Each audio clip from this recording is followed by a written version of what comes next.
Chapter 531, similarly, unconfident. Sure enough, Yizia, Uu and Broken Water Arrow were already long gone by the time these 5 men from Young Master's elite made their way back to the tavern. They swept their gazes around them. Although they completely could not recall what the appearance of those players from before were, several of the players present betrayed themselves to the 5 by the look in their eyes. After all, there were 2 members out of the 5 that were definitely rather outstanding in terms of looks. Without missing a beat, young Master Han randomly picked a table and came forward to find out more. The other party seemed to have only gone about helping because they received something in return for their effort and were not really in a beneficial relationship with those 2. No one sought to bind them into any sort of contract, either, so these people immediately spilled the beans upon being asked. Sure enough, it was as how young Master Han had suspected. They were all players the priest had casually picked right off the streets. It was just that these people seemed to be hiding something,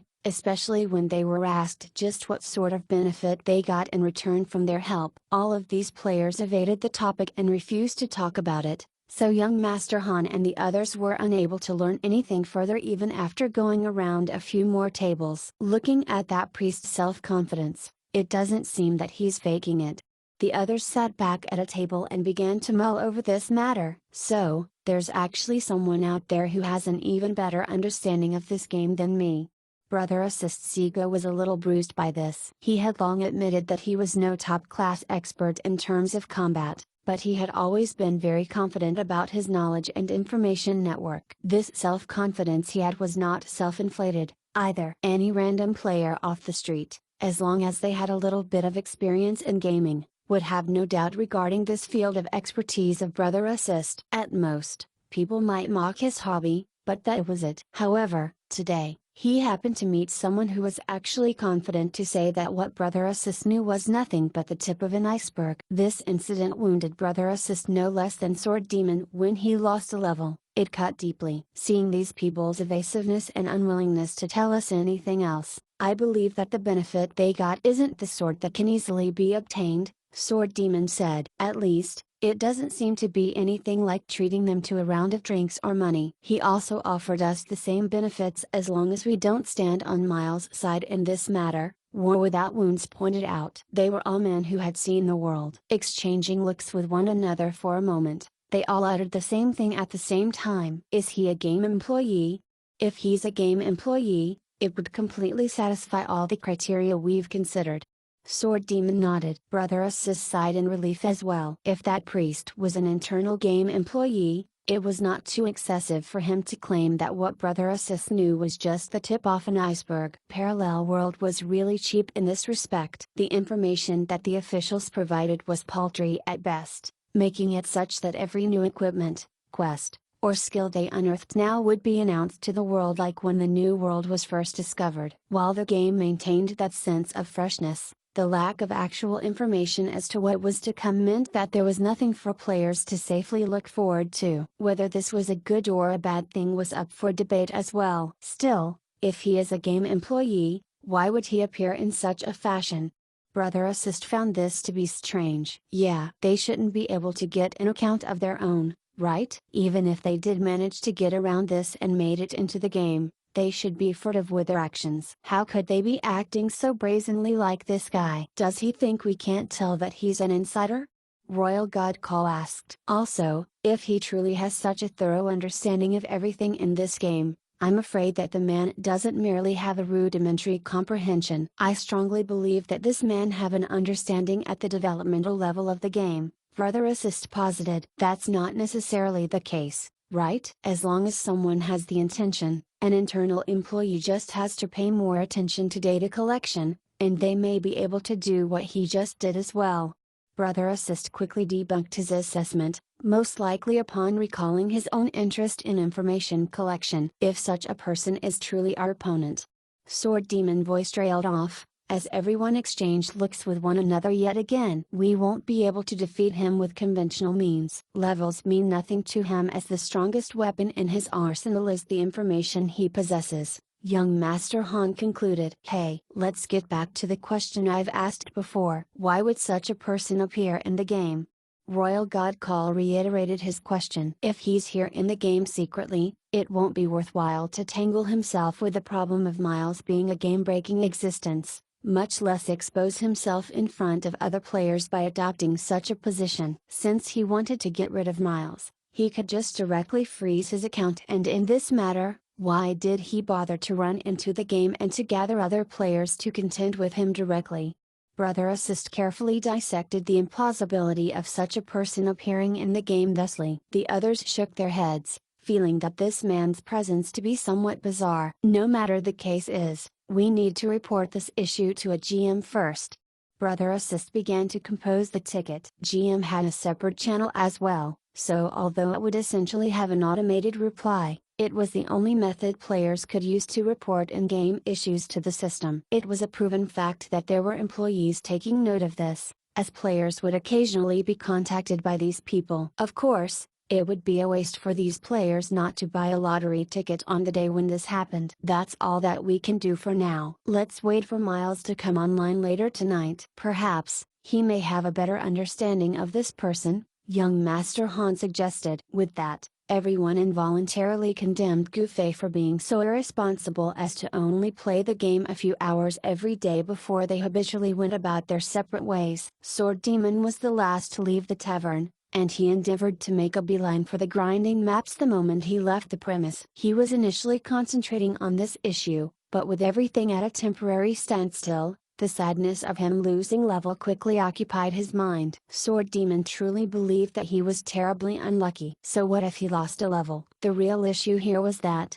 in the 2 times he had lost a level, it was at a point when he was about to reach the next level, which was as good as losing 2 levels at one go. The last time was when he was at level 30 and was about to reach level 31, which dropped him down to level 29. This time, he was about to reach level 42 from level 41. Now, he found himself back down to level 41. The system's simple and direct calculation of the loss of a level upon death did not consider how much experience points was earned. Thus, in some ways, losing a level depended on a person's luck. Sword Demon naturally felt that he must truly have the most wretched fortune to have pretty much lost 2 levels at one go. Sword Demon heaved a deep sigh and looked up at the sky. Falling leaves was commonplace in Linian City, so it would really be quite uncanny if any breeze would not be carrying along a handful of loose leaves each time. At the moment, leaves were dancing about in the wind as he watched them in a daze. Suddenly, he felt that these falling leaves complemented what he was feeling too damn well right at this moment. Sword Demon sighed once more and was about to continue his way onward when,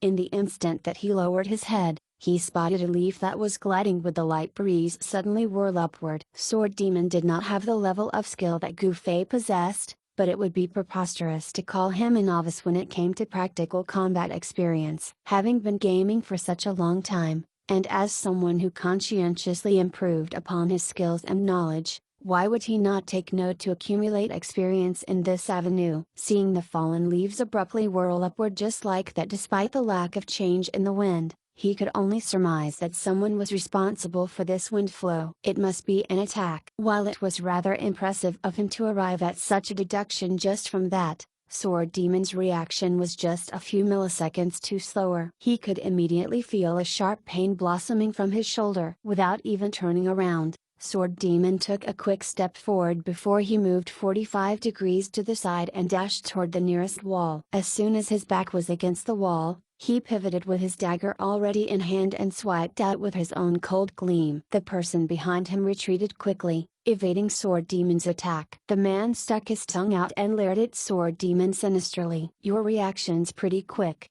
Who are you?" Sword Demon more or less had an idea who had sent this person after him. To ambush him in such a foreign place, this man was most likely a companion of that priest. Haven't we already met each other before?" That smile was still plastered upon the person's face. Sword Demon's heart seized, for he had already guessed who this person was. Back in the forest, he saw a hazy image of a thief appearing right behind him. Given the speed the latter had demonstrated, he was guaranteed to be using a skill. Sword Demon would have no idea what skill this was if this happened a few days ago, but after joining the League of Assassins and having the opportunity to choose the skill upon initiation, he was very certain that he could recall a certain skill description that went, leaving behind after images, abruptly appear behind the target and deal a fatal blow. Shadow Step. At the same time, Sword Demon also remembered Gufei mentioning how he had met someone with this very same skill. Cool apple?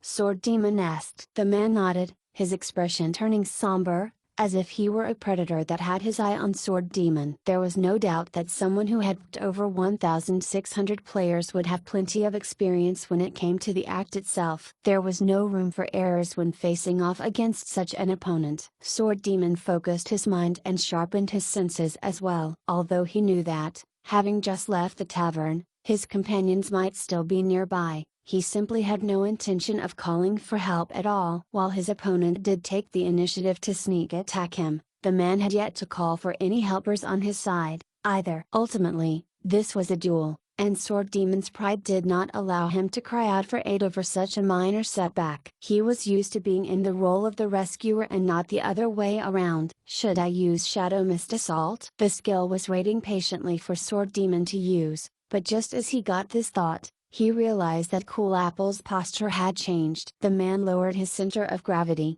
pretty much like what Broken Water Arrow had done, to the point of looking if he were about to crawl on the ground. He's already aware of the skill's weakness. Sword Demon could tell that the priest, familiar with the game data, had already revealed this to his companions. This sort of information would probably take players several encounters of the skill before they could figure it out. Yet the other party had already learned this effortlessly right now. Why else would they say that wars in the 21st century would be informational warfare? Still, by comparison, Broken Water Arrow was clearly much better than Cool Apple at this, for at least the man still had the confidence to make the dodge at the same time as Sword Demon unleashed the skill. Cool Apple, on the other hand, in order to be on guard against the skill, hunkered down to the ground in advance, disregarding how unseemly he looked by doing so. But how am I any better? Sword Demon could not help chuckling bitterly to himself. He had no idea when, but his back was firmly glued to the wall behind him. The reason was not lost to him,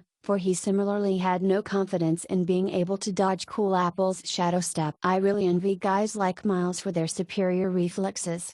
Sword Demon could not help sighing at this. Hey, how can you let yourself be distracted when facing an opponent like me? Cool Apple's voice called out, and it was from a relatively near position. Very near, in fact, as it was right next to his ears. Sword Demon was shocked as Cool Apple sent him flying with a kick. This one kick did not do much damage, but Sword Demon understood that, since his opponent could deliver this kick, it naturally meant that he could have executed a stab outright. 2. The man was clearly underestimating him by doing this. Don't you even know about the technique of skill cancelling? Cool Apple eyed Sword Demon with disdain. By the eaves of a house a good distance away, a sharp arrow glistened in the sun. Chapter 532, Violent and Cruel. The twang of a bow could be heard, but the wrist holding the bow was jerked away in the last moment. The archer, who was caught off guard, watched as the arrow he had shot sailed entirely off its mark and into the sky, as if he were aiming at the birds from the very start. What was that for? Royal Godcall turned his head in astonishment as he looked at young Master Han, whose hand was still holding his wrist. No need to do that, young Master Han calmly replied. What happened? Brother Assist and Warrior Without Wounds were anxiously standing at the side this whole time. They were unable to see anything from such a distance, unlike young Master Han who was holding a spyglass and Royal Godcall who possessed Eagle Eye. But these two men could tell that they had just missed an important occurrence. Sword Demon's about to be killed by someone. I was trying to lend a hand. Royal Godcall trailed off. It was apparent that the arrow he had fired off moments ago was his attempt at helping Sword Demon, but young Master Han ended up disrupting his shot. War Without Wounds and Brother Assist turned to look at the man with suspicion. He was the one who had privately messaged them upon leaving the tavern about his certainty of a follow-up attack from their enemies. From the fact he got a bunch of random players to act as bit players in a bid to bluff us, we can tell that he didn't have the strength to suppress us directly right now. As such, if he is to make any move, it will surely be when we are alone in an attempt to divide and conquer us. Young Master Han said. I don't intend to be at his arbitrary mercy. He may have his business to come knocking, but it won't be so easy for him to waltz by casually and leave as he pleases. So, you believe that they'll target Sword Demon first? The four convened again with that sword demon. Brother Assist could guess what young Master Han's plan was. It was to use Sword Demon as a bait while they secretly tailed him. Furthermore, Sword Demon was not supposed to have any idea what was happening. If that had not been the case, they could have discussed this openly over the mercenary channel. By choosing to convey all this via private messaging, it was clear that he wanted to keep Sword Demon in the dark about all this. That's right. Young Master Han nodded. Why? The three could not make sense of it. Because the person they have tailed the first time around was Sword Demon, young Master Han replied. How did you know?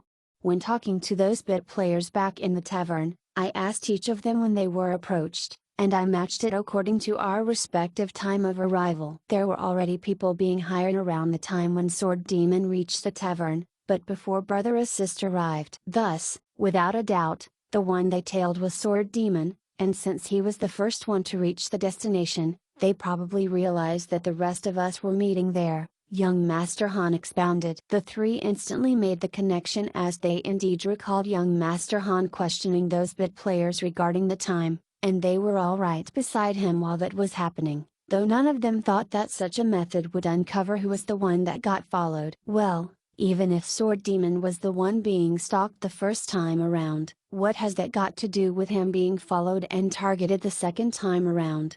Brother Assist asked. That's not it. The issue is that Sword Demon was bound to respawn back at the Thieves' Union upon death, and he made sure to check if there's anyone trying to ambush him or secretly attempting to follow him, but he didn't see either of these happening in the end, young Master Han said. So, the other party might have other means that would allow them to learn of Sword Demon's coordinates since following him. Is there such a thing? Brother Assist asked. Considering who we are going up against, is it really strange for him to acquire something we have no knowledge of? Young Master Han asked. But isn't it a little too much to use such methods against one player? Everybody was feeling disgruntled at this possibility. Which is why I say that there's no such thing as balance in this world. He openly claims to be protecting the game's balance, yet he's using such imbalanced means. What a joke! Young Master Han scoffed. Honestly, even if he uses a more balanced method, he's nothing more than an absurd idealist, which still makes him a clown. We get it, you just see him as a laughingstock no matter what he does. The three were already used to this, summarily understanding that young Master Han had nothing but contempt and derision for that low-level priest. It was tough being human, and it was much harder to be someone whom young Master Han would snidely regard with disdain. Anyone who talks about balance is a joke. Hey, the three of you, didn't you complain about his methods just then? You guys won't possibly be chasing after balance as well, right?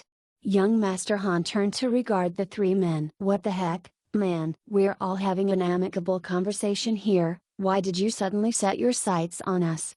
The three were immediately affronted. Look, without them realizing it, they became this man's objects of ridicule once more. Enough of all this nonsense. Just how is Sword Demon doing? Brother Assist changed the subject. It's only just one man. There's absolutely no need for us to worry about him, young Master Han replied. But, Royal God Call could clearly see that Sword Demon was severely handicapped right now, seeing as his opponent had successfully sent him sprawling on the ground. In the end, before he could finish uttering out that one syllable, young Master Han leapt off the roof coolly. Where are you going? The three hurriedly asked. I'm out of booze, young Master Han replied, leaving the three to look at one another. Is it really going to be fine? Young Master Han's judgment was rarely wrong, yet a royal god call could not help but worry as he continued to watch the fight intently with his eagle eye. Back on the street, Sword Demon got up after being sent flying with that kick. Don't you even know about the technique of skill cancelling? Cool Apple mocked. Sword Demon could only quietly admit this to be true, for he had indeed forgotten about it entirely. Shadow Step is indeed a movement skill that sent the user circling around to the target's back, but it would not transport the user instantly like how Blink worked. With a sufficiently precise control of timing and speed the skill provided, it was possible for the user to cancel it at a crucial moment and the user would naturally find him or herself stopping at the position they needed. Just like what Cool Apple had just done, canceling the skill the exact moment he was transported to the position beside Sword Demon with the skill before he ended up right behind Sword Demon. Apparently, his activation of this skill was rather risky this way because there was essentially no space to speak of behind Sword Demon given how the latter was leaning against the wall. Logically speaking, the man would have smashed face first into the wall had he failed to cancel the skill at the right time like he did. A high risk would naturally mean higher returns. If Cool Apple delivered a stab to Sword Demon instead of kicking, coupled with that sneak attack he had done previously, Sword Demon would most likely be on the verge of death right now. Sword Demon knew very well why Cool Apple did not do that, though. The man had already lost any ounce of respect for him. In Cool Apple's eyes, he was no longer considered as an opponent but a pumpkin that would be easily dispatched with a few kicks and stabs. Have I really fallen to such a degree? Why must I always be so silly as to be jealous of the skill Miles and those other guys possess? He might not have any insane skills of his own, but he should have his own style of combat. Even if Sword Demon was defeated and dropped a level as a result, he must never lose an opponent's respect for him. Sword Demon took a deep breath and straightened his back. This time, he was in no hurry to keep his back stuck to the wall. Don't be so careless, Cool Apple said. I can use my Shadow Step twice consecutively. Do you really think it's on cooldown after I used it that one time?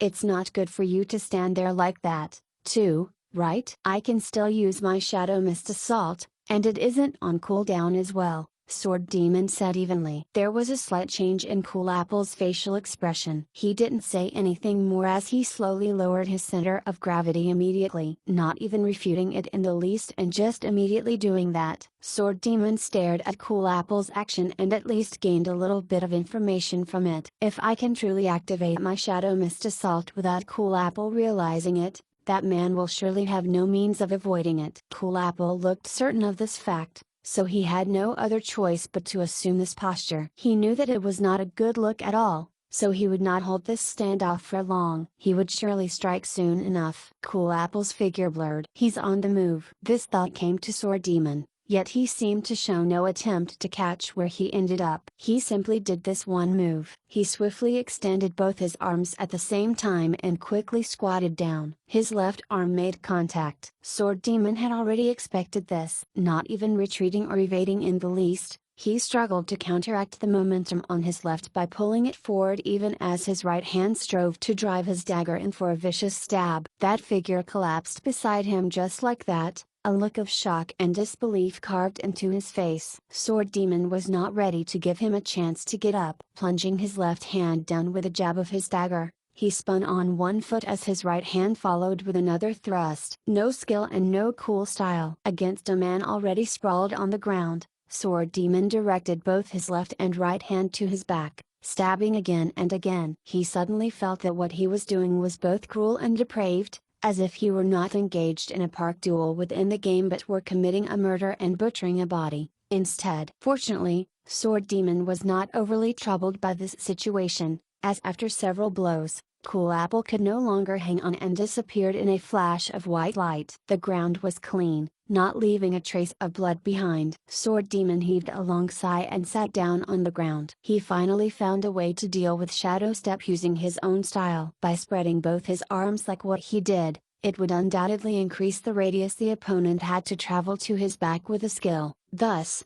buying him ample time. Nevertheless, by opening his arm suddenly, like what he had just done, the opponent would be entirely unprepared for it. The high-speed movement Shadow Step provided worked against the user as he barely had time to react accordingly. Perhaps Cool Apple was thinking of canceling his skill quickly the moment he saw Sword Demon stretch his arms out like he did, and he considered circling further and circumventing his arms. Unfortunately, his movement speed was so quick that, by the time the thought came to him and he was about to make the next step, he had already run right into Sword Demon's arm. Shadow Step was a purely movement skill. It was nothing like Charge or Shadow Mist Assault, where the collision would translate into an overwhelming force. Sword Demon was already prepared, and toppling the man was exactly what he wanted. Still, that's really close. Sword Demon had such a thought in mind. If they were a bit further from each other at the start, given Cool Apple's seeming proficiency with the skill, It might be possible for him to circle around Sword Demon with the skill still active or cancel it before making contact with his arm. If they were a little closer,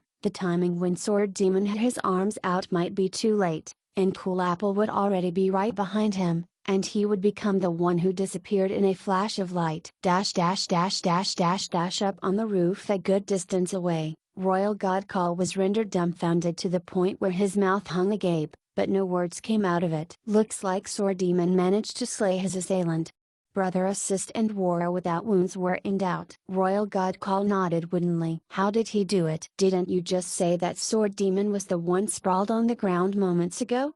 It was the assailant's turn to collapse to the ground this time, but the difference was that Sword Demon immediately raining countless stabs right into that man's back when he was holding the advantage, killing him. Royal Godcall said this as the image of someone consecutively stabbing a man's back with madden frenzy came to his mind. Blood and viscera flew about with each plunge of the blade. That's too frightening. The three shuddered despite the lack of coldness in the air. So violent and cruel. It must be because he's been spending too much time in the company of Miles recently.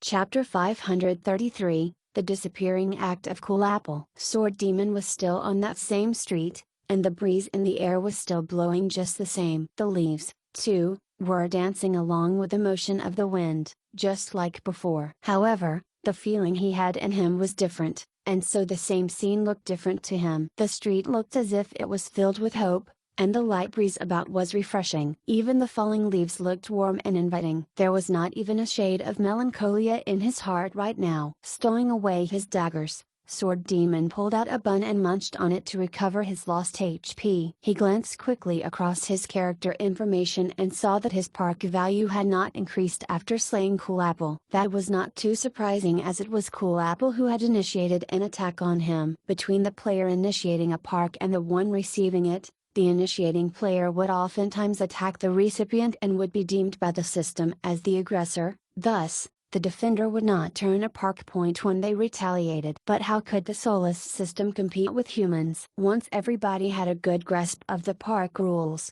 a style of faux park spread among the players. The first attack would often be a feint, just like the first arrow fired off might give the opponent a misconception as it flew past their ears, but the target for that shot was never the player themselves. The system would naturally be aware of this discrepancy, but a retaliation that stemmed from this failed attack would cause the recipient player to be tricked. The aggressor for this park was now on the originally targeted player as a result, and the initiator could now slay the target with no fear of earning a park point, leaving without any worries once the deed was done. Of course, this method of engagement was not applicable for that duel Sword Demon had with Cool Apple. The first attack from Cool Apple had already dealt him damage. The system would deem the aggressor of any PvP to be the one who first dealt damage. So with regards to that faux park style mentioned before, in a situation where a player was targeting a tree in the first place, but the attack ended up dealing damage to another player that suddenly appeared from behind the tree. Even if it was all an accident, the role of the aggressor would still belong to the one who shot the arrow. As such, a sort of reverse faux park style was born from this,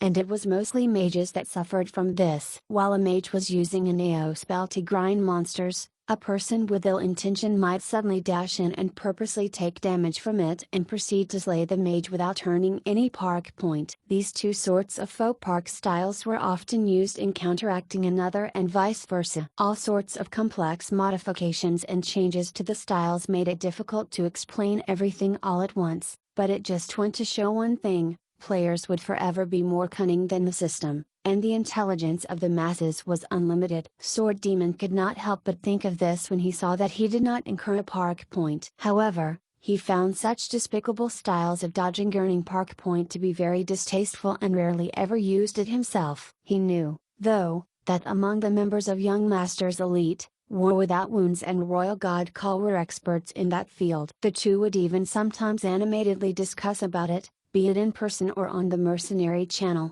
allowing Sword Demon to gain some second-hand knowledge toward it. Cool Apple's sudden sneak attack in the end was no more than a little distraction. Having been gaming for such a long time, Sword Demon experienced his fair share of inexplicable sneak attack, only this time there should be a reason for what had happened. Sword Demon did not wholly take it to heart and just proceeded into the jungle after he finished recovering his HP. Naturally, he did not forget to remind the others that the opposing party might attempt an ambush anytime and told them to be a little more cautious. The 3 players atop the roof were only at ease to leap off it when they saw that Sword Demon had safely departed from that street after killing Cool Apple. However, before they took 2 steps, each of them got young Master Han's one-word reply of come. The 3 were a little confused by this. Exchanging glances with one another and seeing the same confusion in their eyes, they realized that the others had gotten the same message from the man. In the next moment, they were all given the same set of coordinates. The 3 men were about to depart for the destination when War Without Wounds laughed and Brother Assist sighed. The latter reached out and grabbed Royal God Call,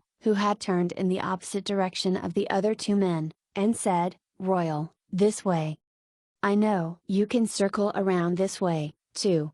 The man stubbornly quibbled, as though nobody was aware of how geographically challenged he was. Brother Assist shook his head repeatedly. "Leave him be, let the man circle around," War Without Wounds said. Royal God Call got a little scared upon hearing that, so he did a 180 and changed his tone. "It's still the same if I walk with you guys." Young Master Han was nowhere to be found when the 3 men finally arrived at the coordinates they were given. Just as they were about to send a message to ask, their vision dimmed. A shadow covered the sunlight above their heads as young Master Han, who was standing up on the roof, got a bird's eye view of the 3. The way young Master Han stared at the 3 with derision, adding the angle he was doing so, immediately made them all feel uncomfortable. Since the house this time was taller than the other before, they looked to their left and right but still could not find a foothold, only to see young Master Han point somewhere 300 meters away. "Over there."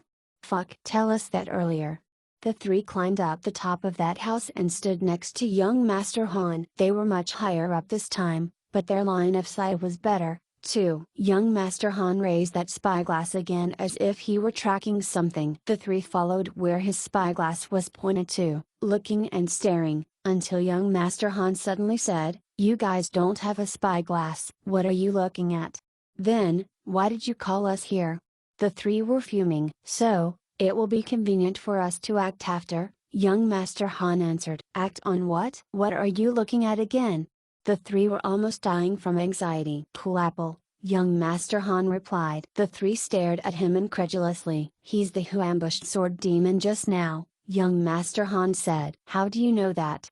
the 3 asked at the same time. "When they fought earlier, Sword Demon quickly put his back against the wall, and it's evident that he did that to prevent his assailant from making a sneak attack on him from behind. Although the person he's facing off is a thief with backstab, bludgeon, and other similar skills that can be used from behind, that doesn't mean he needed to take such drastic measures. There's only one explanation for it, and that is that he's facing off a person with access to a more powerful skill that can be used to attack from behind. All in all, besides Miles Blink and that what's the name skill that Cool Apple possesses, who else has possession of such a skill?"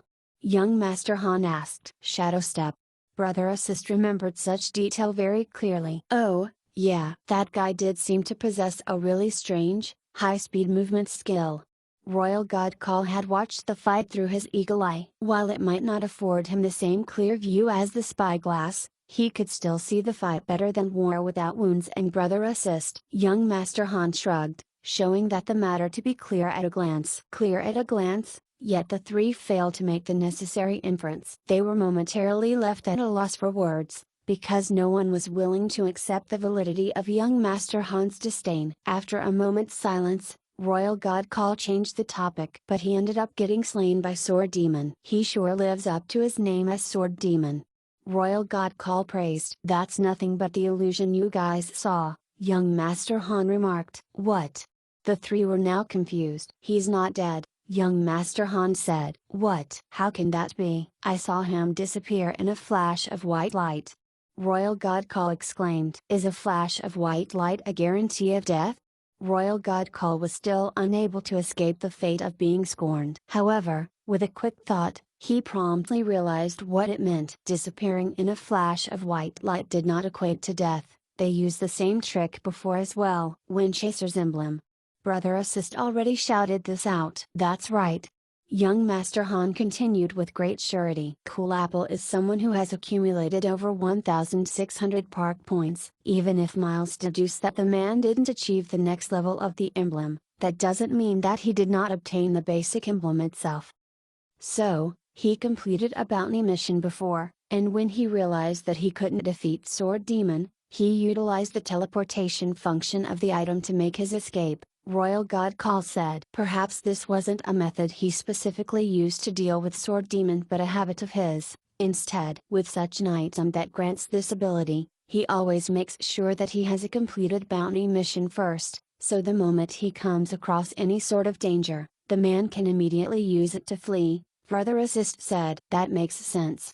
War Without Wounds nodded. King over 1,600 times and not even losing once will be an extremely indomitable feat, but it turns out that there's such a reason behind it.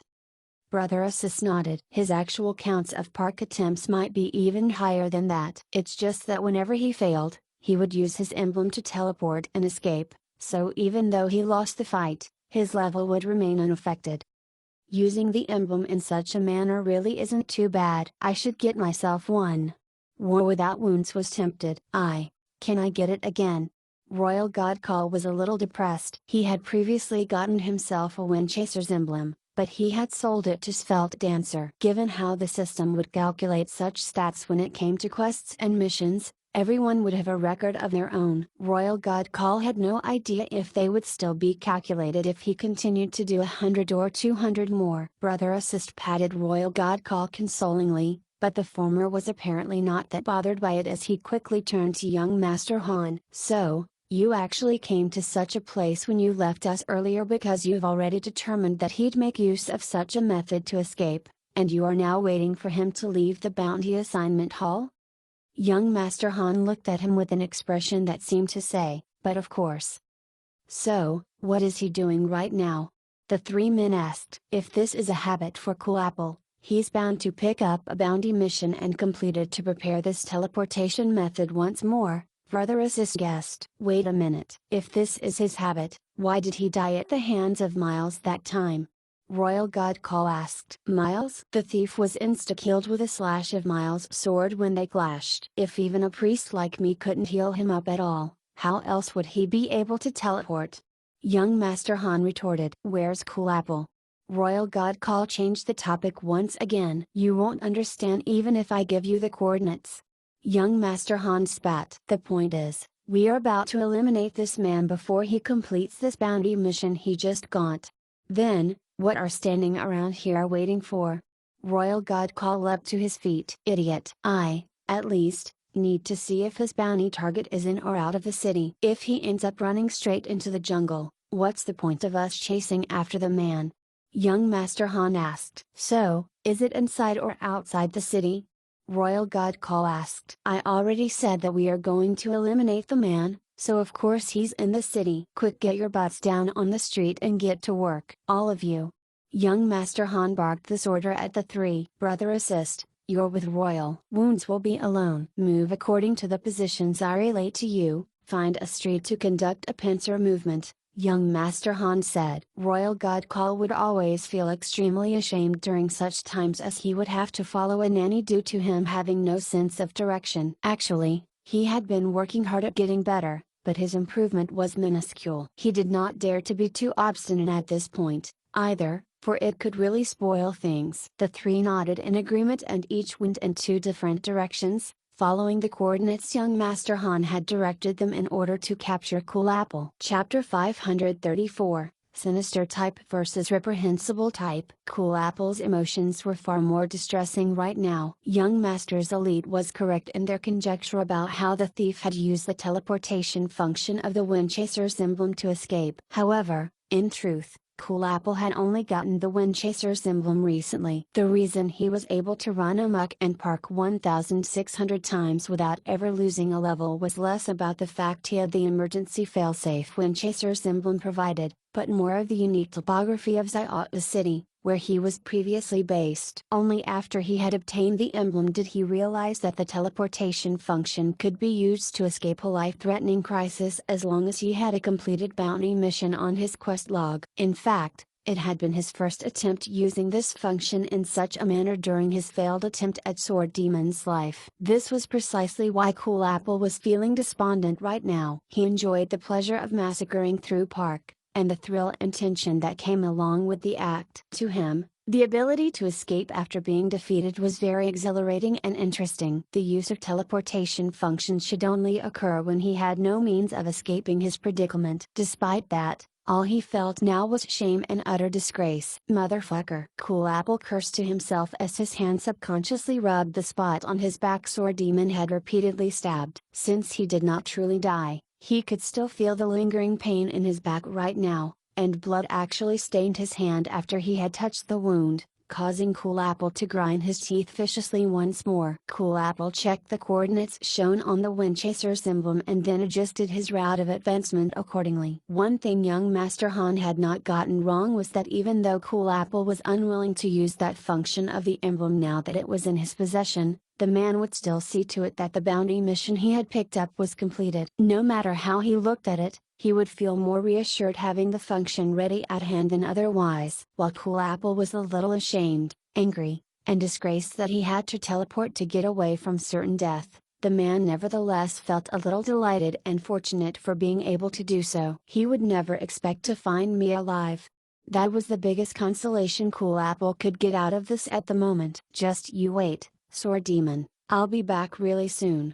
Sweeping his eyes on the coordinates once more, Cool Apple took out a scroll and glared at Sword Demon's IGN on it as well as the series of changing coordinates behind it. This was precisely the noose that Yizia and the rest had tightened on Sword Demon the first time they had met in the forest. Spell scroll, inescapable mark. This was a priest spell that imprinted the target with an inescapable mark, allowing the caster to check on the target's coordinates at any time. And since Yizia had used a one-time use skill scroll for this instance, the coordinates were shown on the scroll itself. Inescapable Mark was a sustained spell that required the caster to maintain a supply of mana to it, and neither the movement of the player or consumption of fruit to replenish the caster's mana would interrupt the spell. This was where it differed from other sort of spells and skills. With the scroll variant of this spell, all that was required would be a fresh stock of scrolls and the spell could be maintained. Either method could theoretically allow a player to be tracked forever. To remove this sort of spell,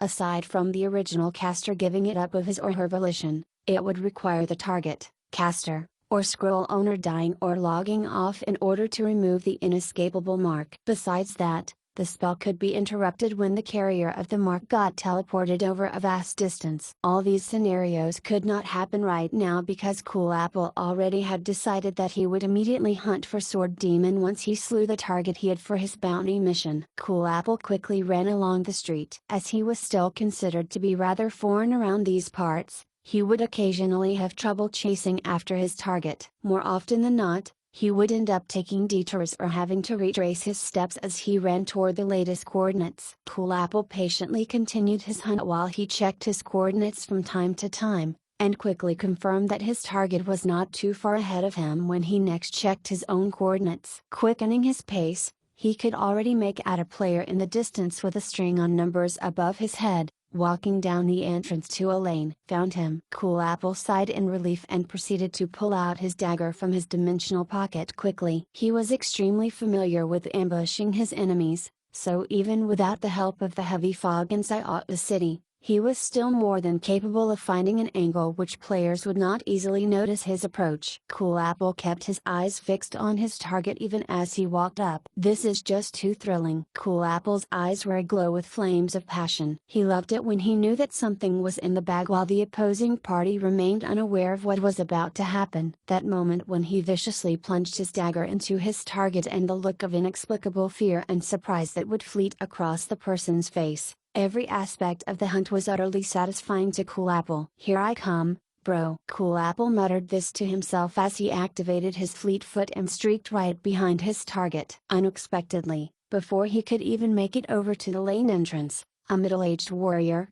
who seemed to have been sunbathing by the roadside, suddenly attacked him. Catching sight of this warrior's charge slicing obliquely toward him from his periphery, the thief quickly cancelled his fleet foot, which he was using to sprint straight up to his target. An expert Cool Apple quickly inferred this. If he did not manage to cancel his fleet foot in time, he would most likely end up colliding right into the warrior at the speed he was going. When a fleet-footed thief and a charging warrior collide, death was the only outcome for the thief. Furthermore, dropping back to his usual movement speed now that his fleet foot was no longer in effect meant that this interloper would zoom past him just a step sooner, allowing Cool Apple to get a good opportunity to smash a bludgeon right at the back of his head. That was the thought he had as he pulled out a handy big stick. He did not think too much about who this person was, or why he wanted to ambush him. He was passionate when it came to picking, so he would not bother to ponder on the reason for this interference. He could do all that after he finished the man off. Who would have thought that the warrior would stop his charge after seeing Cool Apple cancel his skill? Though Cool Apple had his stick in hand,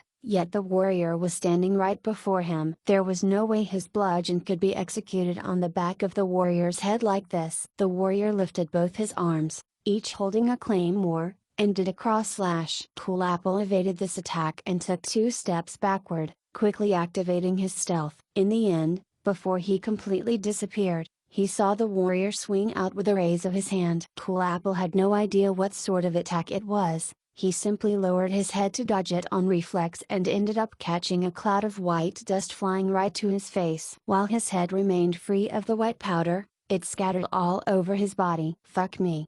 It dawned on Cool Apple that, although his stealth was activated, the white dust all over his body would still give his location away to his unknown assailant, which made the skill essentially useless for he was still visible to anybody looking. His stealth right now was as good as not being stealthed, so Cool Apple quickly cancelled it as he once more dodged an attack from the warrior. Shadow Step. Cool Apple had his fair share of experience picking, and most of his targets quickly become flustered when faced with that skill. Thinking of that, he calmly activated the skill amid his current predicament. The moment he used Shadow Step, all the other party saw was a blurry afterimage of him. In the next instant, Cool Apple appeared right behind the man with a dagger in his right hand and a big stick in his left hand. Backstab, bludgeon and then another backstab. Using the bludgeon to CC the target, he waited for his backstab's cooldown to be over as he planned to deal 2 consecutive backstabs on his opponent. This was the style he often used when ambushing someone. Since he did not have the dual-wielding mastery, his left hand was unable to execute the bludgeon skill, which meant that he would have to quickly swap his dagger with his stick after his right hand stabbed the target with his first backstab. Cool Apple had practiced this particular maneuver to the point of flawless deftness. Coupled with his equipment enhancing the effect of bludgeon,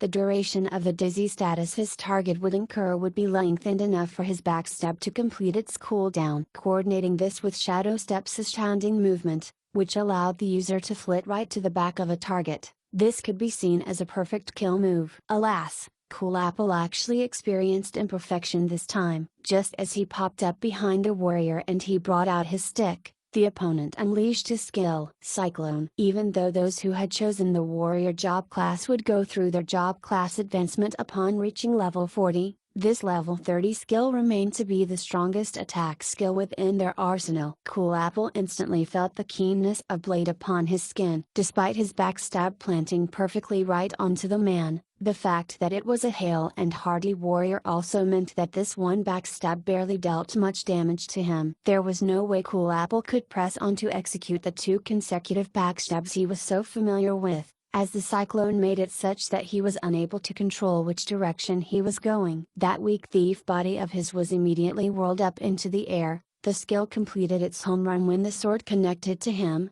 sending him hurtling straight toward the wall. Cool Apple felt as though the bones in his entire body had disintegrated upon contact, and the damage he took from this one cyclone was by no means negligible. What made it worse was how this warrior abruptly stopped his cyclone after the successful strike, as if he did not wish to waste even an extra second, flashing a thumbs up at Cool Apple. "I'm pretty sure you're the first player I've met who ate my cyclone so forcefully at such a close range. Between us men, I salute you. Who are you?"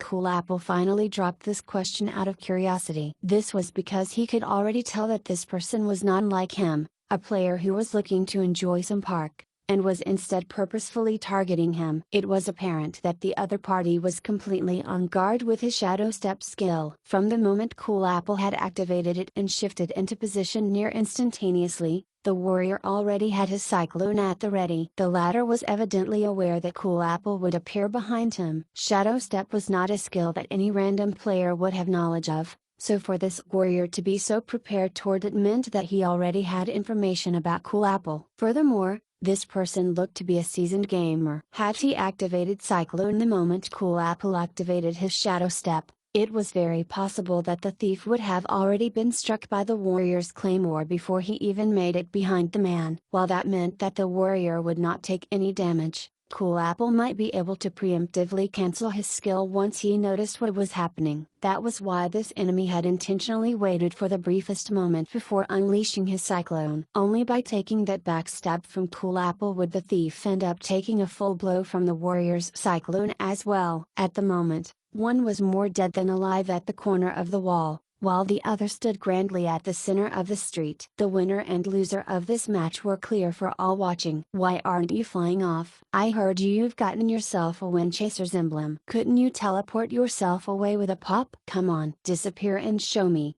War Without Wounds continued to gloat and gleefully reveled in the man's misery. Motherfucker. Cool Apple was grinding his teeth. It was fine that he lost. But why must he lose to someone so lacking in character? His park style focused on ambushes and sneak attacks. While it was considerably despicable, he would only get a sense of internal satisfaction when he won. Never would he act so high and mighty. This man before him was really rather reprehensible. Still, he really does have a good understanding of me. Cool Apple stared at this reprehensible middle-aged man before him and suddenly nodded. Are you War Without Wounds from Young Masters Elite? That's right. I'll have to commend you once more accordingly since you've heard of this granddad's great name. War Without Wounds nodded, feeling pleased with himself. Number 1 warrior across all MMOs? I spit on your name.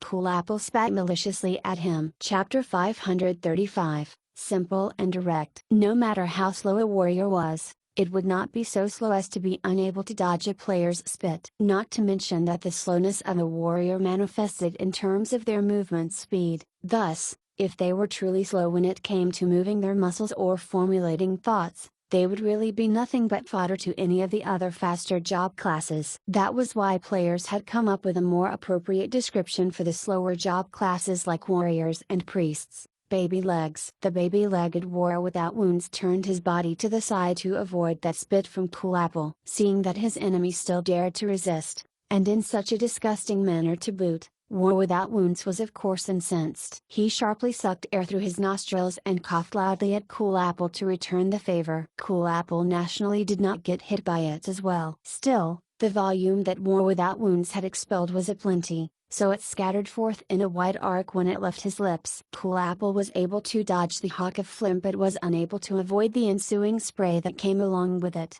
resulting in his face becoming drenched in saliva. Cool Apple was aggrieved. Quickly wiping it off with his hands, he thought of retaliating. However, it was unknown if he was too agitated, he had lost control, or his lips fluttered. But as his next spit sputtered, his lips got in the way and turned it into a drool that hung on his lips. Adding his fuming expression, he looked as if he had come down with a stroke, instead. Ha ha ha ha ha. Are you satisfied now?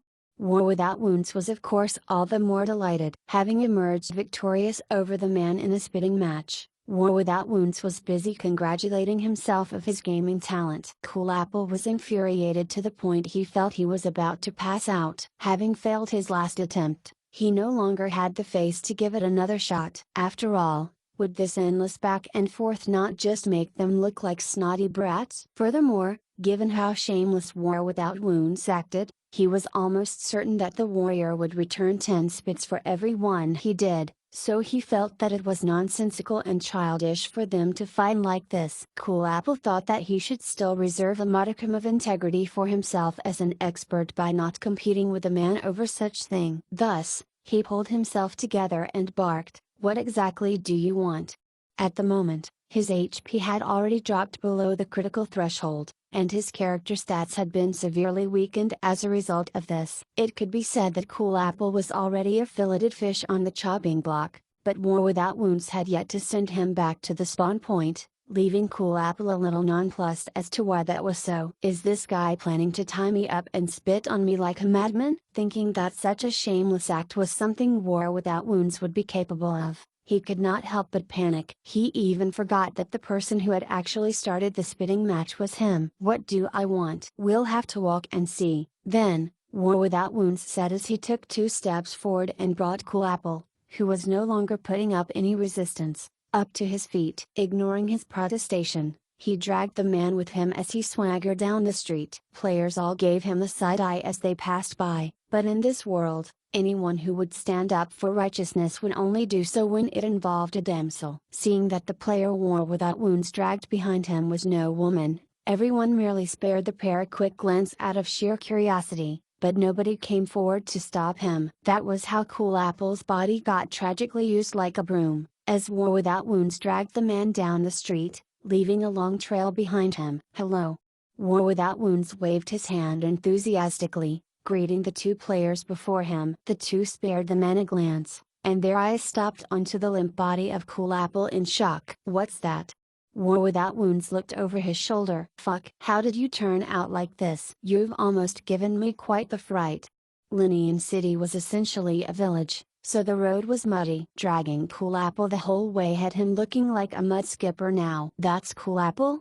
Brother Assist and Royal God Call were finally able to make out a person behind all the mud, but this was Cool Apple's first time meeting these 2 men, either, so all he could do was guess War Without Wounds' reason for dragging him here. Yeah, I casually took care of this man myself. A man who hooped over 1,600 players. Huh? HMPH. That's only because he did not bump into this grandad here in the past. War Without Wounds boasted with great gusto. Cool Apple was utterly dissatisfied hearing this. Had he not been careless and made aware that this enemy was prepared to counter his tricks, he would not have been put at a disadvantage and so easily defeated. Where's young master? War Without Wounds asked. He should be on his way soon. Brother Assist replied. Young Master Han had been directing the 3 of them this whole time. After leading them all the way to the 2 opening in that street, he sent his final order. Pincer attack. There were no other instructions after that. By the time they succeeded in coming in from both sides, the man had stopped sending out commands. Brother Assist reckoned that that should mean he was making his way over even as they spoke. Let's find a spot first. Brother Assist suggested. He did not have War Without Wounds' level of shamelessness. The current state Cool Apple was in attracted plenty of attention from all around. While War Without Wounds was happily receiving all the stares directed on them, as if he were showing off a battle trophy of his, Brother Assist was feeling rather discomfited from them. Hence, they dragged Cool Apple into a deserted alley and threw him into a corner. There was no escape here. So Cool Apple sat quietly in that corner as he waited for his HP to recover, but he was still unable to think of any method to extricate himself from this mess. Seeing these few players before him, he could already guess their identities. He had also done his due diligence regarding all the members of Young Master's elite. Oh, you've apprehended Cool Apple. The voice belonging to young Master Han finally sounded. Having received Brother Assist's messages, he finally made his way over here to gather with the rest. This priest. Is this their mercenary leader, young Master Han? Fuck me, is he a transsexual? Cool Apple had the fright of his life. The information he got mentioned that a priest by the IGN young Master Han was young Master's elite's mercenary leader, and he was highly skilled. There was nothing about this particular detail at all. Young Master Han slowly strolled over. Sizing up the man, he used appraisal on him and then nodded after a bit. Level 40, what a wonderful level. It's all thanks to the foundation that Miles has beaten out. Brother Assist chuckled. How is it? Do you want to lose this level? Young Master Han asked Cool Apple. Cool Apple did not answer. Young Master Han turned to regard the others next to him. There are bound to be rather heavy losses with the dropping of this one level, yeah? That job class advancement will be for naught. War Without Wounds concurred. I heard that someone even managed to get himself into a faction. But it seems that losing a level now will result in that disappearing as well. Brother Assist mused. Even the assassin skills that assassins learn will disappear, too. Like that something step and such skills, Royal God Call added. The level 40 skill proficiency thus far will be rendered pointless, too. How pitiful. War Without Wounds feigned lamentation. If I were in a certain someone's shoes, I'd rather kill myself than drop that level 40, Royal God Call cajoled. That's how you think. I think this man right here doesn't really care about this level. Young Master Han had been watching Cool Apple's expression as the others were in discussion this whole time. While his face revealed a sorrowful expression and was clearly quite reluctant to lose this level, he did not show any signs of fear toward it. He evidently understood that young Master Han and the others were threatening him, but he was not about to yield. Actually, all you need to do is answer a few of our questions. We don't really have any interest in you, young Master Han proposed. Cool Apple was still tight-lipped. I knew that such a method wouldn't be too useful in MMOs. Young Master Han was rueful. Life in a game was essentially worthless. That was why it was rather easy to remain so resilient in the face of such threats. While Cool Apple was at the very valuable level 40 right now, it was unfortunate that the man possessed quite the backbone. Your boss is a total idiot, what's the point of protecting him like this? Royal God Call asked. I'm just doing what makes me happy, why do I care what he's up to? Cool Apple's silence was finally broken with this line. What a man. It seems that you're not going to trade information with us in exchange for your life, eh? Young Master Han asked. Cool Apple was once more silent. Then, we have no choice but to observe the rules of the game. Kill him. Young Master Han waved his hand dismissively. War Without Wounds raised his arm and delivered the killing blow. Cool Apple was already left with but a sliver of HP. So he immediately turned into a white light from this one attack. War Without Wounds and Royal God Call stared incredulously at the ground. With the ground empty, the two lamented, damn it, he didn't even drop an item. What a waste of time. War Without Wounds sighed. Waste of time? The man PKs for fun. He survived over 1,600 park duels. Do you really think such a man will be afraid to die? Young Master Han scoffed. So, what you're saying is, you already know that guy wouldn't talk? War Without Wounds asked. No, shit, young Master Han said sarcastically. Then, what was the point of doing all this? War Without Wounds questioned. Who said that is what we're after? Did I say we need to capture him alive to interrogate? Young Master Han asked. The three looked at one another. They thought back to young Master Han's earlier instructions and confirmed that all he had done was relate to them the man's coordinates. Even his final order was simply that pincer attack, and then he went silent after. Brother Assist and Royal God Call looked at War Without Wounds. War Without Wounds quickly retorted. Then, what did you come here for? Brother Assist called me over, young Master Han replied. Thus, War Without Wounds and Royal God Call turned to stare at Brother Assist. Weren't you going to come over? Brother Assist mumbled vaguely. Yours truly was having a great time drinking in the tavern when you suddenly sent a set of coordinates to me. I thought you guys had made a huge discovery or something, but it turned out that it was just that lousy thing, young Master Han replied dryly. Brother Assist was utterly embarrassed. He realized that he was actually the one who had assumptions and wishful thinking. You undeniably had a lot of questions for him, Royal God Call said, recalling that young Master Han's arrival had frightened Cool Apple quite a bit. I just made it apparent to you guys that this method is useless against him, young Master Han replied sardonically. TSK. Are you for real? The three did not say this, but all thought of it inwardly. Then, this operation we've just done is purely just to kill Cool Apple? War Without Wounds asked. What other opinion do you reckon is there? Young Master Han asked. War Without Wounds had no idea. He habitually thought that young Master Han would not set up such a simple and direct mission. He was certain that there was a deeper meaning and follow-up arrangements for it, but who would have guessed that things were truly straightforward this time around? Do you not have any follow-up on this? War Without Wounds had not given up hope. As a result, he got that look from young Master Han's face that he was all too familiar with, the one where the man looked as if he were making eye contact with an idiot, before the latter turned around and walked away. Impossible. That guy surely has a plan, he just motherfucking won't tell us. How deplorable.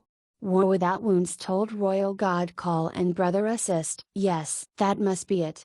The two men nodded their heads deeply. One down. Young Master Han silently thought to himself as he walked down the street. I want to see how many helpers can that man seduce. I'll kill you all off one by one. So let's see how you'll be able to demonstrate that belly full of information you have at that time. Ha ha ha ha ha ha ha. Chapter 536, Online. The losses Cool Apple incurred from this one death was indeed as regrettable as what everybody had expected. He had lost his assassin job class advancement, and the faction which he could join only after getting an advanced job class was gone as well. As a result, the assassin skill, Shadow Step, that he had learned from joining the faction was also gone. Disappearing along with it was the conditioned skill Assassin's Acuity that he had learned upon becoming an assassin. This skill raised his ability to fight. Furthermore, Cool Apple's daggers had the Shadow Step skill in it, but the wielders had to be an assassin for it to be usable. Now that he had devolved into being a mere thief, it was no longer a skill he had access to. Cool Apple needed not to account for these losses, for he was already certain of the cost that came with this one death. It was difficult for him not to feel a little disheartened as he trudged out of the spawn point. Now that he had lost that level, he knew that there was no way he would have a shred of chance in defeating an expert like Sword Demon. Very soon,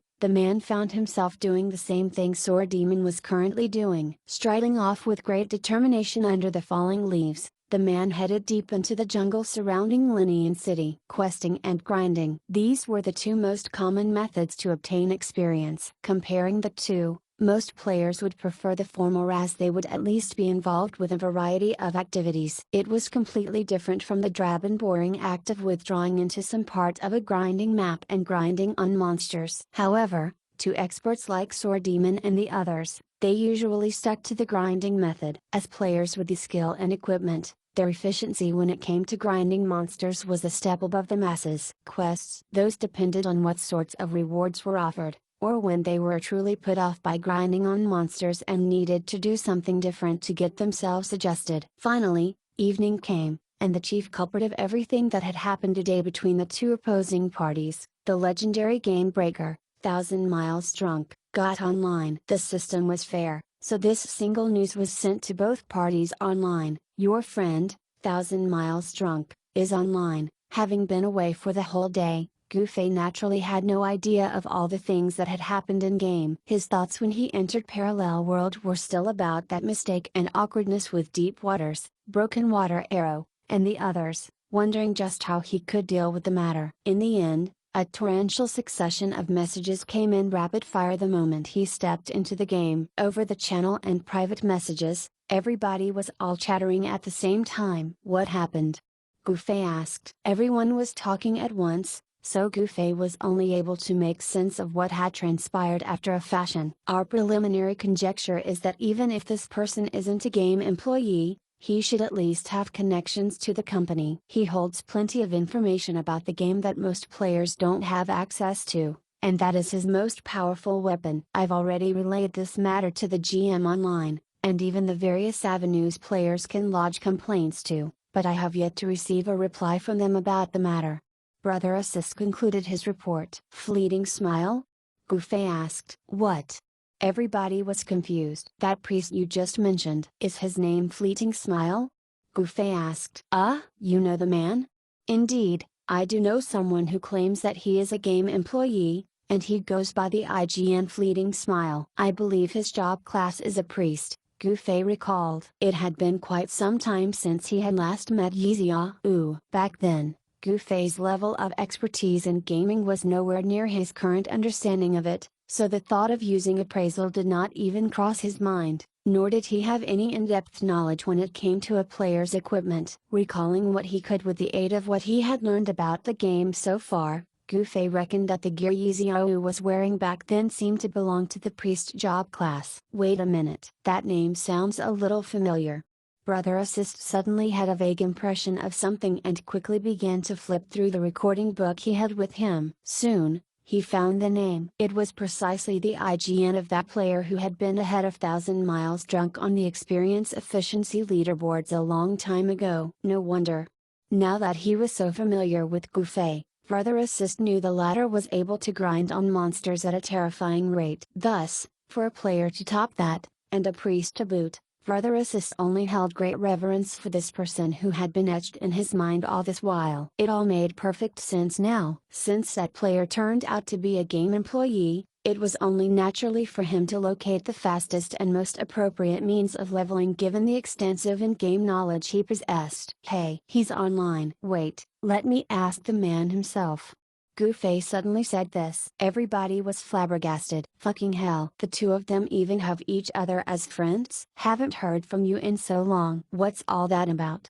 Goofy was simple and direct. He greeted the man but also asked what he had on his mind. I reckon your friends have already filled you in on what's happened. Your existence is game-breaking in this world, so I must stop you, Yixiao replied. Then, just delete my account. What has this got to do with Sword Demon and the others? Goofy was of course informed of Sword Demon's loss of level earlier that day. It was this question of his that had undoubtedly hit Yixiao's raw nerve. Had he been the one making the decisions, Goofy would have long since lost his account. Why would he have waited until he had lost his job before he took action? It was precisely because of this that Yixiao had become all the more resolute in his decision to eliminate Goofy, not even hesitating to give up on the scruples he was once so proud of. It's because I'm no longer a game employee. Yixiao said this to himself. He had chosen to resign from his job because he felt that his identity as a game employee would become an impedance to what he was about to do in game. Giving up on that identity of his was akin to discarding a set of shackles that hindered him. Yixiao had plenty of thoughts running through his mind momentarily, so he had actually forgotten to give a reply to Goofy's question. The latter got impatient and fired off another message. Yixiao opened it and saw a string of numbers. What are these? Yixiao was a little perplexed. Those are my coordinates. Come and find me directly, Goofy urged. You goddamn noob. Yixiao was annoyed. He needed a comma to separate the string of numbers that comprised his coordinates. Sending all the numbers without doing so made them seem like a contact number. Instead, I know you're very strong, Yixiao replied. In a 1 versus 1 duel, no one has the chance of beating you. Doesn't matter. Send 10 or 20 men over, I'm fine with it. The more the merrier, Goofy declared. Yixiao wanted to curse the man down the whole street. Look at how ridiculously outrageous this is. There's no way for there to be balance with such a game-breaking entity. With that thought in mind, Yixiao firmly closed the conversation window with Goofy. He had his methods of rectifying the man, so what was the point of continuing this back and forth with him? In truth, up against Sword Demon and the average players, Yixiao could leverage on his knowledge of this game to contend with them, but his ability was no good against a player like Goofy. Goofy might also use spells and skills in game, but the way he used them was very abnormal. His ingenious expertise had already transcended what the game designers had thought they could be used for. Take that twin incineration spell as an example. When it was used in tandem with Goofy's revolving footwork, it ended up like a cyclone. Yixiao had never once considered this possibility. Was he even able to see through the flaw in Goofy's martial arts, like how he could reveal the weakness of Sword Demon's Shadow Mist Assault? The strength that Goofy possessed, the greatest advantage the man had, was all thanks to the kung fu he knew and nothing else. Yixiao's superiority lay in his in-depth knowledge of the game. He was utterly clueless when it came to kung fu itself. That was why at this current stage, he did not dare to carelessly challenge Goofy in a 1 versus 1 PvP. It was as the saying went. Facing off against Goofy, he would have to outsmart the man and not attempt to overpower him. Yixiao pondered on these questions as he ignored the few more messages Goofy had sent over. Right now, he was dealing with the bigger headache of Cool Apple losing his level. No one was more acquainted than Yixiao just how huge the gap between a level 39 and 40 was, and it seemed that Cool Apple had gone offline for the time being. While they had successfully dropped Sword Demon's level by 1, his party had also lost an important combat power. Back over to Goofy, he tried firing a few more messages and saw that Yixiao was no longer replying. Thus, he glumly told the other members of Young Master's Elite, he's ignoring me now. You guys are friends? They were all shocked. We've met quite a few times before, Goofy replied. Just what in the world is his background? I previously heard him say that he's a game employee, Goofy stated. How can a game employee play this game? Everyone simply could not make sense of it. Is Parallel World really so novel that, upon realizing how game-breaking Miles is, it has opted to send men to contest with him instead of deleting his account? Royal God Call had begun to let his imagination run wild. Dumbass. This time, it was not just young Master Han, but everyone else joined in deriding him. The problem is that he should just stop the buck right at me. What's the point of harassing you guys, too? Gu Fei was far more irritated by this, especially since he had even implicated Sword Demon, who had always been the most upright among the lot. If young Master Han had been the one to lose his level, everyone would have most likely secretly laughed at his misfortune. Didn't he tell you? Because of how game-breaking you are, a chain reaction was generated and that resulted in us benefiting from your imbalance, young Master Han said. That's nonsense, Gu Fei said. In any case, you need to be careful. That guy seems to have set his eyes on you, Brother Assist advised. Gu Fei was quiet for the longest time before he finally asked, shouldn't you guys be the ones that need to be cautious? The tears flowed freely when everyone heard his comment. This was usually the sort of truth that hurt the most. Even though the other party's target was Gu Fei, he actually expressed his intentions to take on the rest of them as well. And given how their strengths were no match to the chief culprit himself, that meant that they were indeed in greater danger than him. Brother Assist was starting to let his anxiety get to him. Very unconfident of his fighting skills, he quickly suggested, why don't we try to engage in our online activities together these few days?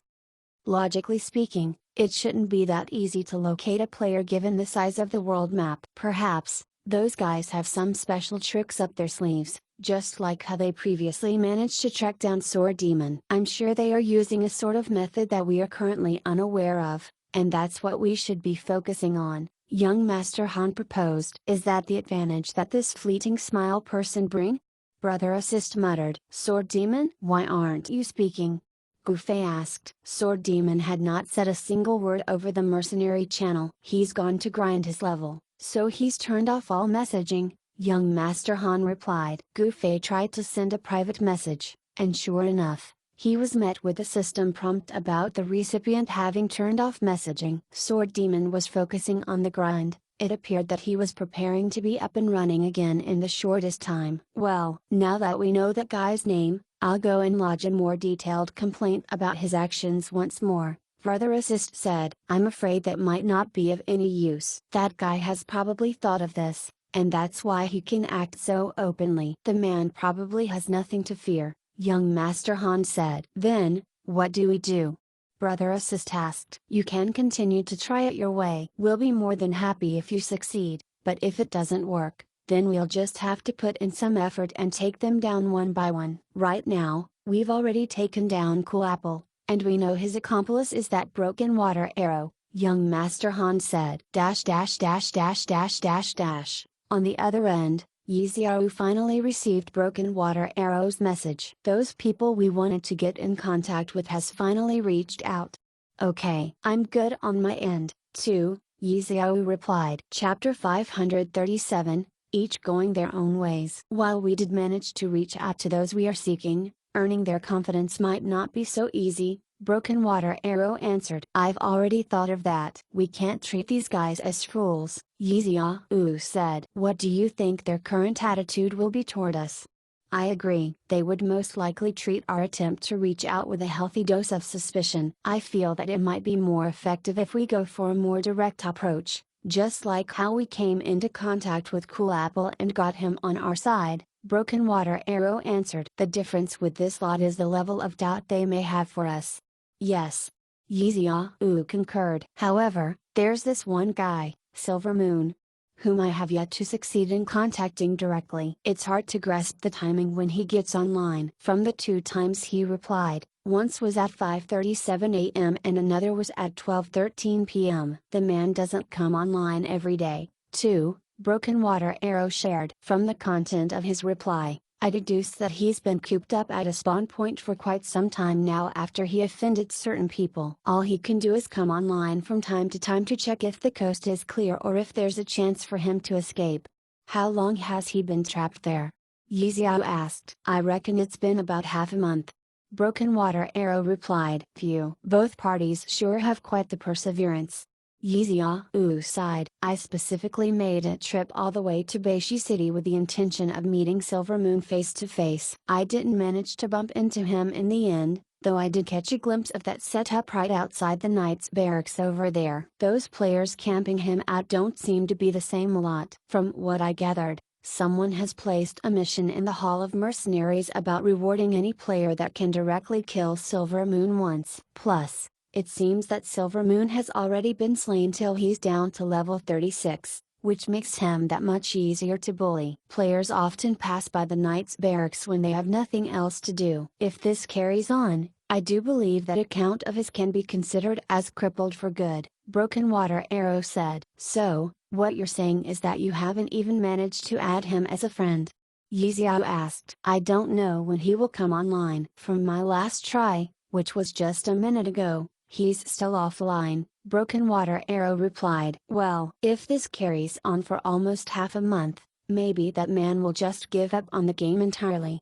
Is Silvermoon that important? I inquired after the matter, and his character is really atrocious. My reason for including Silvermoon in my plan is mainly because of that King's Blade he has in his possession. There are only 3 instances of level 70 over level top tier equipment drops in game right now: Moonlit Night Falls, which is with the Mage 1000 Miles Drunk, the aforementioned King's Blade, and finally, the Dagger Dancing Dervish, which is in the possession of the Thief's Felt Dancer. Out of the 3, only Dancing Dervish has no inlaid skill. Even though its damage is insanely high, and the stats increase it provides to its user are absurd, all it does is strengthen the wielder's individual capabilities. Moonlit Night Falls is a weapon that deals both physical and magic damage. Neither mages nor warriors can fully utilize both attack power. At Miles's current level, I'm afraid he is unable to completely fulfill its proficiency requirements yet, so it's quite premature to ascertain its ability to strengthen the wielder's capabilities. Furthermore, by the time he can completely unlock that skill it has, he will have discovered that the inlaid skill comes from the Dark Knight's skill tree, and he won't be able to use it at all. The third and final weapon happens to be the most valuable out of the lot. Silvermoon's King's Blade has the party-wide buff, King's Command. Members within the area of effect will all have their stats boosted by 15%. It's extremely valuable, be it in a duel or group PvP, so it will be a great help for us no matter which angle one looks at it if we obtain it, Yixiao explained. But its owner has stirred up quite the trouble. Broken Water Arrow sighed. Looks like we've got our work cut out for us, then. Yixiao nodded. How are things over with those players you've contacted? Broken Water Arrow returned the same question to Yixiao. I've essentially employed your method of contacting individuals, but it seems that Southern Lone Blade will be the most troublesome of the lot. That guy hasn't even responded to any of my mails or messages at all. Silvermoon who possesses the strongest weapon and the former unyielding expert Southern Lone Blade who possesses the strongest strength. Truly, it is always the most valuable players that are the hardest to obtain. Broken Water Arrow sighed. He slowly does it.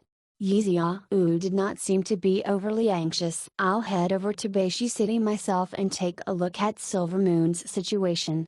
Then, I shall remain here in Linian City and stick with Deep Waters and the others, Broken Water Arrow answered. Be careful. Those guys might make a move on you, Fleeting Smile cautioned. 1000 Miles Drunk's skills are indeed frightening, but in the jungle, even if I can't beat him, I do believe I should be able to escape with my life. Besides, all thanks to what happened with Deep Waters, those guys should have misgivings on acting against me.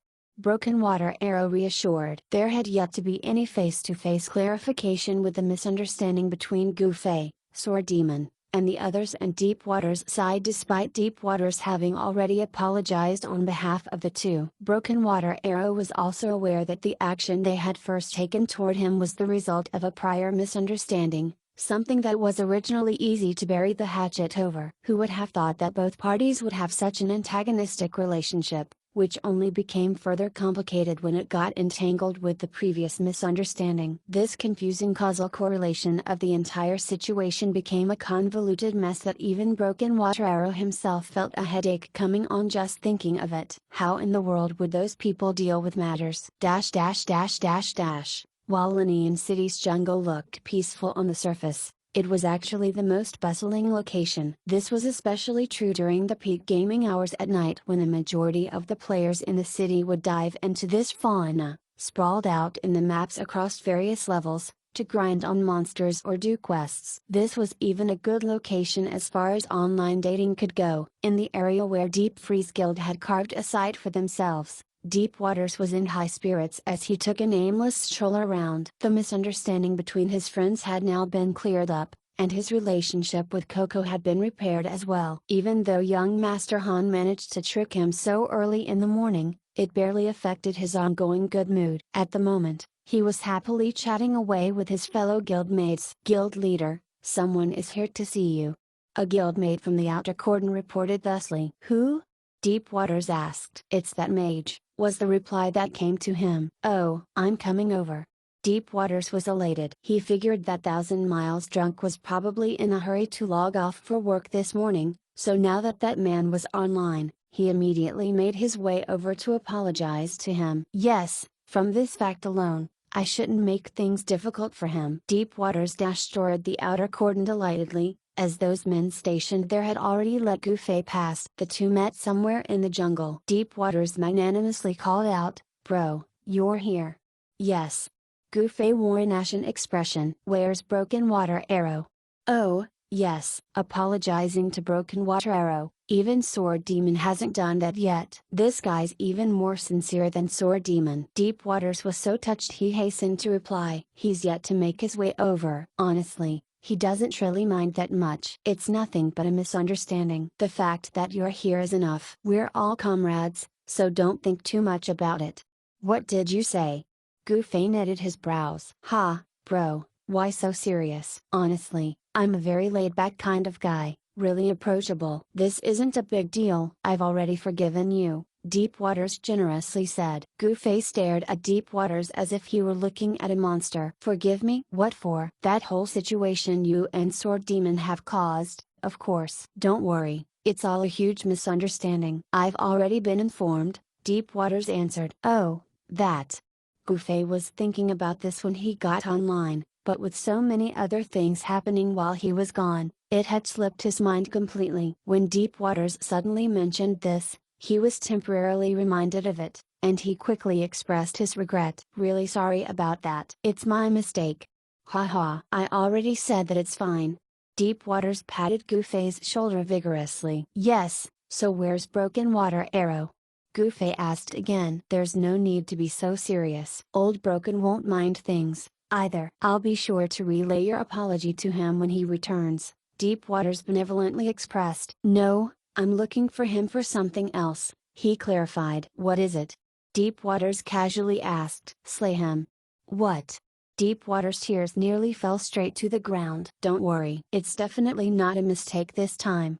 Gufei patted Deep Waters' shoulder vigorously in return. Hold it. Just what in the world are you guys up to again? Deep Waters asked. This time, it really has nothing to do with you at all. It's a personal grudge, Gufei answered. Just what exactly is going on this time?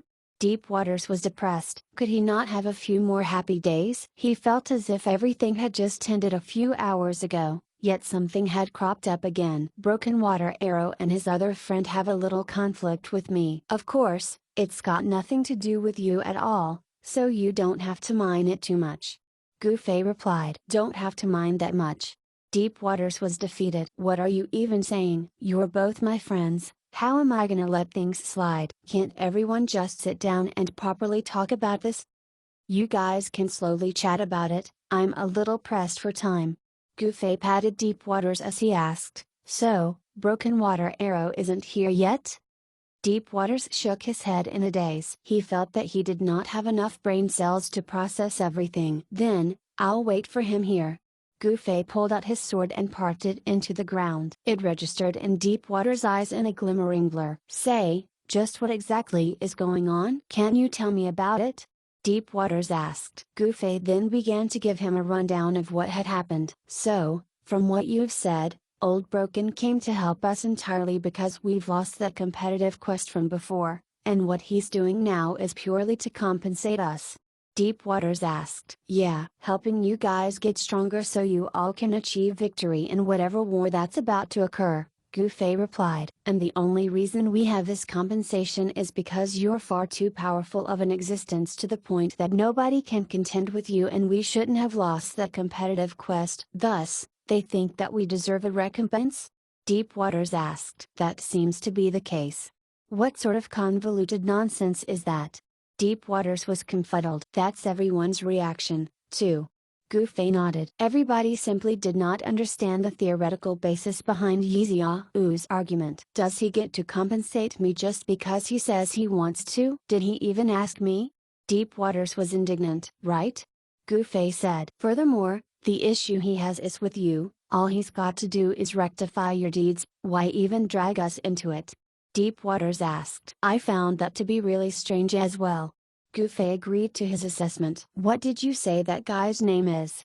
Deep Waters asked. Fleeting smile, Gufei replied. So baffling. I'll ask Cold Broken about him, Deep Waters said. Yes. Call him over here. I'll have a word with that man once you're done, Gufei encouraged. Deep Waters glanced at the sword Gufei had planted to the ground. Are you going to communicate with the man through a language?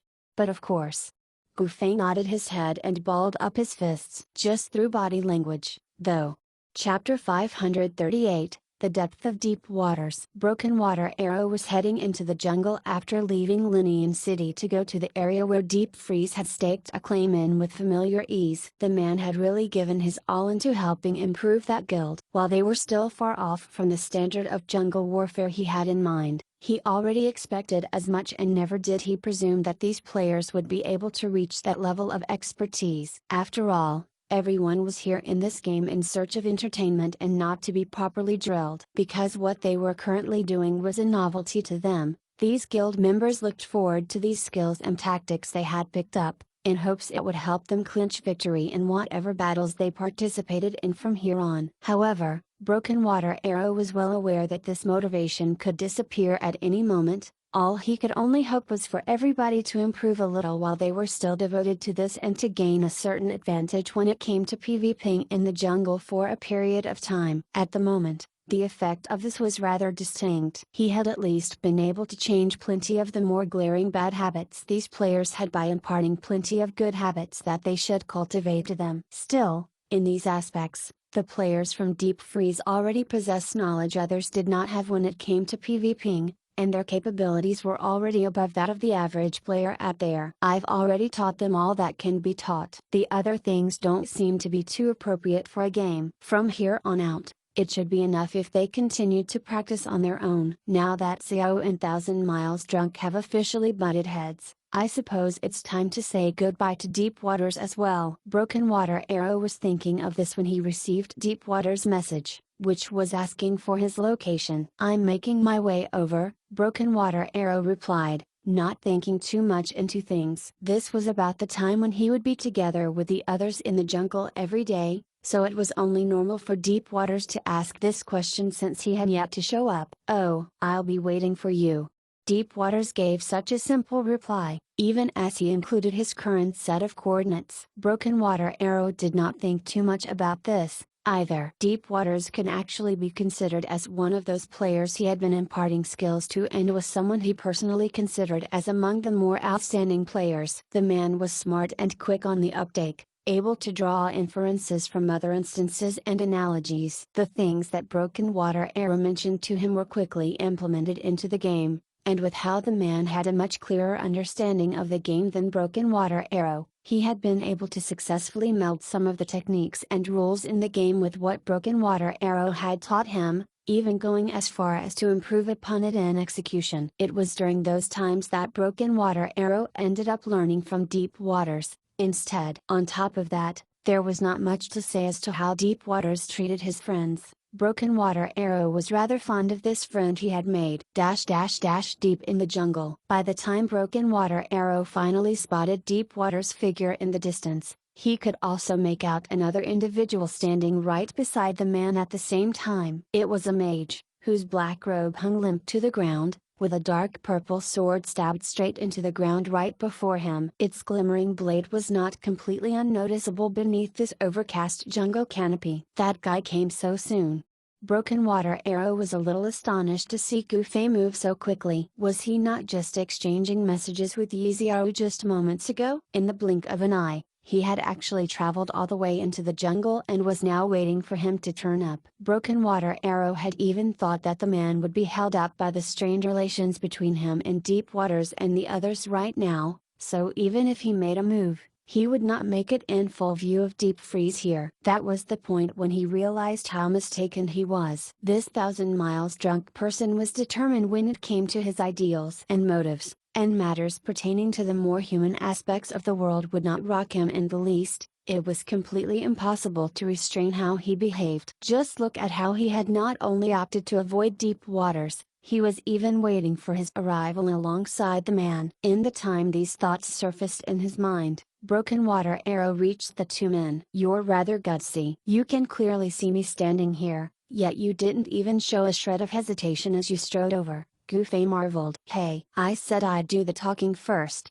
Deep Waters quickly interjected. He was really afraid that Gufei would immediately begin his body language conversation with Broken Water Arrow. Broken Water Arrow was chuckling, though. "I came here to look for Deep Waters, why should I be afraid of you?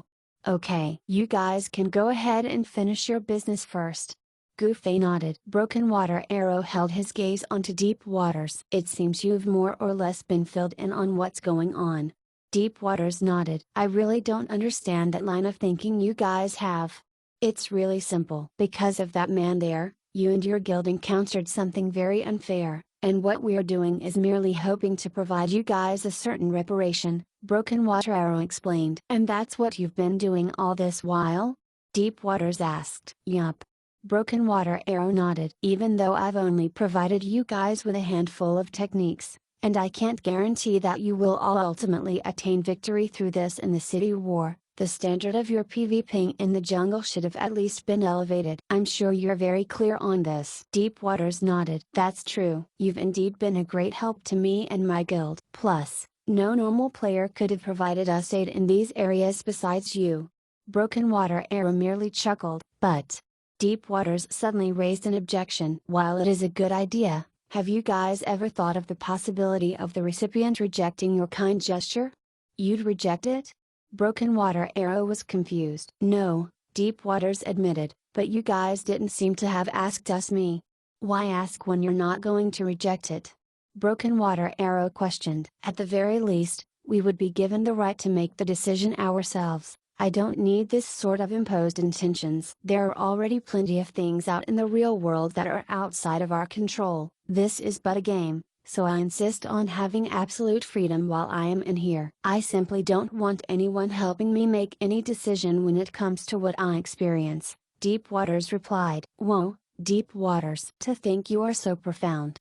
Gufei was surprised. "Of course, real men all have depth to their character," Deep Waters quipped. Gufei's hand punched him lightly, almost starting his dialogue of body language with Deep Waters first. As for Broken Water Arrow, he was quiet for a while before he addressed Deep Waters again. "Then, I'm truly sorry about it. If there's ever a next time, I'll be sure to ask you about your choice. As for this time, I originally came over to say my farewell. I believe that this is the limit of what I can do to help you guys. Thank you for your aid despite you not asking me if I needed it. In that case, take care," Broken Water Arrow said. "I will." "As for you, you'll need to take care right now." Deep Waters nodded and glanced over at Gufei. "It's your turn now." Ware's fleeting smile. Gufei was never one to beat around the bush. Since it was his turn, he dove straight into the main topic. "You'll have to ask him yourself." Broken Water Arrow chuckled. He was the first man Gufei had met that remained so calm despite having fought with him before. Even someone like Eternal Dominion had a shadow after facing Gufei, for while they were both kung fu practitioners, Gufei was still a tremendously distressing opponent to face. Perhaps he could even be considered traumatizing. This was a distance between the two parties that only players that were also fellow practitioners would understand. As for the average players who were considered outsiders to martial arts, they would still harbor thoughts of further grinding their level or improving their equipment and skill proficiency in an effort to get their revenge. Yet someone like Eternal Dominion did not bother to mention the resentment he had bottled up over the many years after their bout of 2 rounds. That was a clear demonstration of just how profound and high-level his comprehension of the disparity between him and Gu Fei. Gu Fei suddenly moved his finger, but Broken Water Arrow was not about to wait for Gu Fei to execute his attack and only respond with his own evasive maneuvers after the fact. He knew that the moment Gu Fei made his move, the speed of his attack was hardly the scariest aspect. What was truly frightening about this mage was his ability to counterattack almost instantly, and it was through the tempo of exchanging blows that would result in people being misled into thinking that the man was faster than them. Broken Water Arrow knew he would have difficulty dealing with this and was well aware that Gu Fei had not simply been standing there in hopes of having a chat with him. Seeing Gu Fei's finger extend, he immediately ducked to the side, smoothly transitioning it into a roll as he displaced himself to take cover from behind a tree. How amazing! Before Deep Waters could take his leave, he saw how Broken Water Arrow had repositioned himself in one smooth motion, and blurted out those 2 words in praise after a slight pause. Gu Fei was also stunned for the briefest moment before saying, "Where are you running off to? I haven't even gotten ready to attack yet."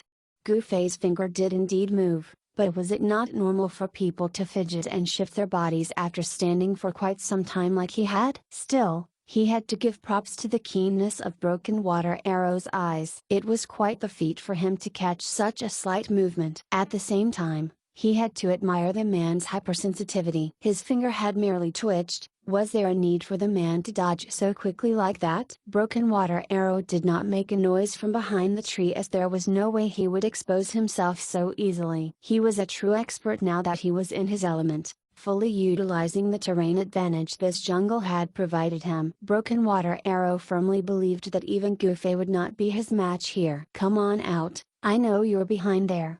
Gu Fei walked up in big strides toward the tree in front him, even as Broken Water Arrow smiled from behind another tree. Sure enough, while Thousand Miles Drunk was physically skilled, the man was still nothing but an amateur when in this jungle setting. To think he did not even realize that Broken Water Arrow had quickly made use of the dead angles the first tree provided to shift himself a couple of spots down and hide himself elsewhere. "Come on out already." Gu Fei suddenly bent low, his sword slashing right at where he thought Broken Water Arrow's lower body would be, only to end up striking nothing but air. There was no one behind that tree. Where is he? Gu Fei was surprised. Meanwhile, Deep Waters was moved by what he had just witnessed. He knew that this was what Broken Water Arrow had always been emphasizing to them, the cruciality of taking note of the dead angles in jungle warfare, not just of themselves but of the enemies as well. It was not particularly difficult to get an idea of their own dead angles, but determining the enemy's dead angles would require a player to possess a wealth of experience before it was possible to grasp the essence behind this concept. If there was even a distinction between what a player determined and what the enemy's true dead angles were, it would most likely end up backfiring as a player attempted to take cover using non-existent dead angles. Exposing even a finger would simply allow the enemy to learn one's position, so what was the point of even taking cover? Deep Waters expected Broken Water Arrow not to stay huddled behind the tree he was seen rolling into, and he was certain the sharpshooter would have used Gu Fei's dead angles in his line of sight to reposition himself to somewhere the latter would not have sight of. Still, Deep Waters did not thought Broken Water Arrow would be able to do this without even alerting his enemy in the slightest. It was like Broken Water Arrow had actually made his move while instantaneously concluding just what are the dead angles for them both. Looks like the undefeated legend of Thousand Miles Drunk can very well come to an end at the hands of old Broken here in this jungle. Deep Waters suddenly had a niggling feeling in his heart. At this point, Gu Fei was once more standing upright. He clutched his moonlit nightfalls firmly despite not having any idea on where Broken Water Arrow was currently hiding himself. The dense jungle before his eyes suddenly seemed so vast. Chapter 539, Almost crashing into a tree. Gu Fei focused on noting his left and right. He saw nothing, and he was unable to sense any killing intent, either. However, that did not mean that Broken Water Arrow had left, or that he no longer had his eye on Gu Fei. Gu Fei knew that Broken Water Arrow was also armed with the knowledge that a professional kung fu practitioner like himself would be able to locate his position through his senses alone, but the area of this perception he had was not large, and the range of sharpshooter could attack easily surpassed that. Thus, Broken Water Arrow could completely keep himself hidden somewhere far beyond where Gufei could sense him, even as the former continued to spy on the latter from a distance. Having no choice, Gufei could only focus on his hearing in hopes of catching the slightest sound Broken Water Arrow would make when he moved. The jungle ground had plenty of twigs and dry leaves, so it would not be easy to conceal the sound of footfalls. "Dumbass, over here!"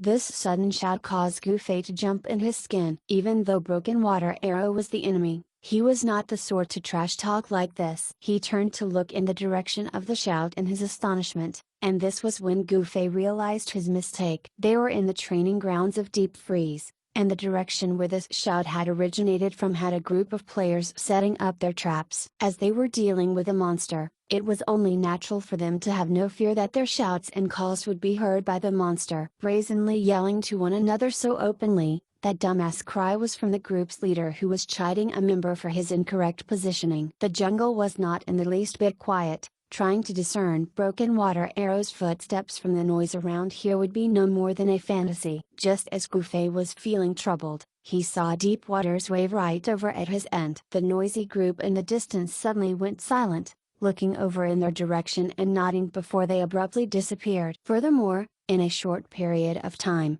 even the vague din a good distance away from them all went silent. Gufei was stunned. He realized that Deep Waters had probably sensed his difficulties, so he helped out by clearing the area. Gufei quickly thanked the man with a quick glance. Unfortunately, Deep Waters was still busy sending out his messages, so he did not catch his look of appreciation. Gufei did not bother harping on this any longer than he had to. Concentrating once more, he carefully listened for any movement in his surroundings. Quiet. There was not a single sound made, and the silence he heard was akin to that of the dead. Gufei believed that in such a setting, as long as Broken Water Arrow made even the slightest sound, there was no way it would escape his ears. With that thought in mind, he slowly closed his eyes and devoted everything to his hearing, so as not to let his sight distract him. Crack! This sound suddenly registered in his ears, and Gufei, who had attuned all his senses to his hearing, immediately determined where the sound had come from. Opening his eyes to look over,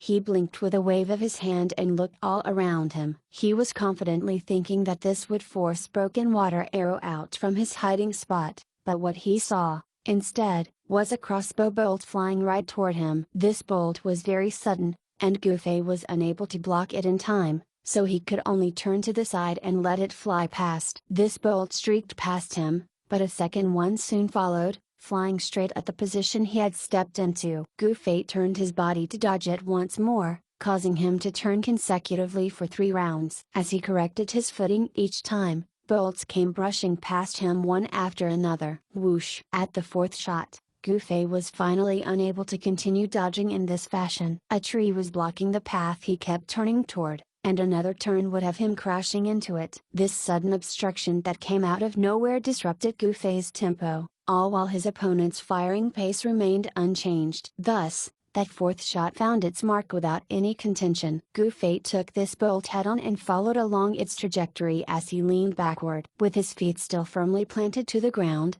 Gufei felt another bolt graze past his cheek. Gufei propped himself with his palm on the ground for support and bounded back upright. Just as he flipped himself in reverse, the enemy's attack suddenly stopped. Gufei did not dare to relax and just hurried to hide behind the tree. The damage he had sustained from that shot just then was not insignificant. Out of the 5 shots that Broken Water Arrow had released, the 4th bolt happened to be a snipe, and it was that very shot that succeeded in finding its mark thanks to the tree. That guy!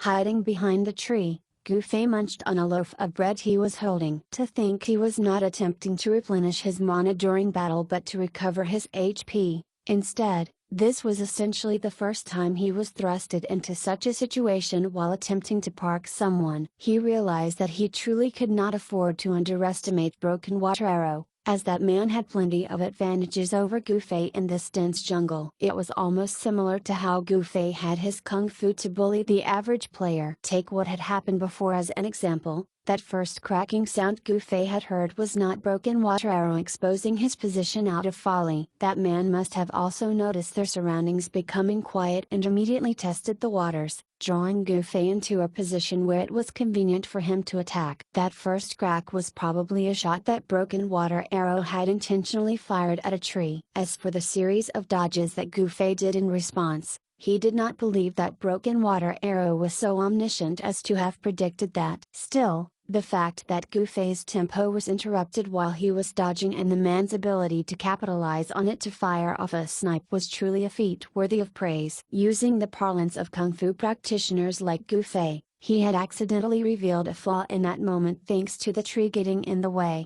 and broken water arrow instantly seized that opportunity and exploited it. It was just a pity that his attack power was limited. Had his power been at that insta-killing level that Gufei possessed, that one mistake Gufei had made could very well be what sent Gufei to his death. Therefore, even though Gufei had managed to hold on to his dear life by hiding behind that tree and munching on the bread, he was not happy about it in the least. To him, he had already lost in that previous exchange. The only reason why he could still carry on was entirely because this was a game. If this were in real life, he would quite possibly lose his life taking that blow, and he would most likely be dying from the loss of blood if he stayed here. What a pity! Hiding somewhere, Broken Water Arrow regretted that he was unable to take down Gufei with that one shot. He had already done all he could when he used his snipe with that fourth shot and firing that fifth shot as soon as he could. Unfortunately, Gufei had simply reacted too quickly, such that he had been able to evade that fifth bolt despite his circumstance. Furthermore, his actions afterward made it such that even if Broken Water Arrow could fire another bolt, there was no way he would be able to hit him again. A single shot to fool the opponent, while the other 5 were fired in rapid succession, yet only a single shot found its target. This was simply too fearsome. Broken Water Arrow realized that, even when he held such overwhelming advantage over Gufei, taking the man down was still hardly even easy. The key factor here was that this was a game. Had it been real life, and the weapon he was holding was a gun, Broken Water Arrow sighed and softly removed the magazine cartridge to reload the bolts in it. The entire process had to be done carefully and without a sound. At the same time, he continued to watch what Gufei was doing as he needed to maintain a certain distance from the man. He was well aware that, after some of these kung fu practitioners had honed their kung fu to a certain degree, they were capable of detecting where people were hiding just through their senses alone. To think that this 1,000 miles drunk, young as he was, had already attained this level of accomplishment. Broken Water Arrow had no idea what his real name was, but he was certain he was not just a nameless hick. What will this guy do next? From that attack just now, he should have a good idea where I'm positioned, but that guy didn't spare so much as a glance here even after hiding himself behind that tree. Could it be that he hasn't been able to determine where I'm at? Impossible. It'd be far too outrageous for someone as accomplished as him, a person who could evade 4 out of my 5 shots, would fail to even notice where I'm hiding. He's probably not moving because he's waiting for his blink cooldown to end. Yes, he must be waiting to do what he did before,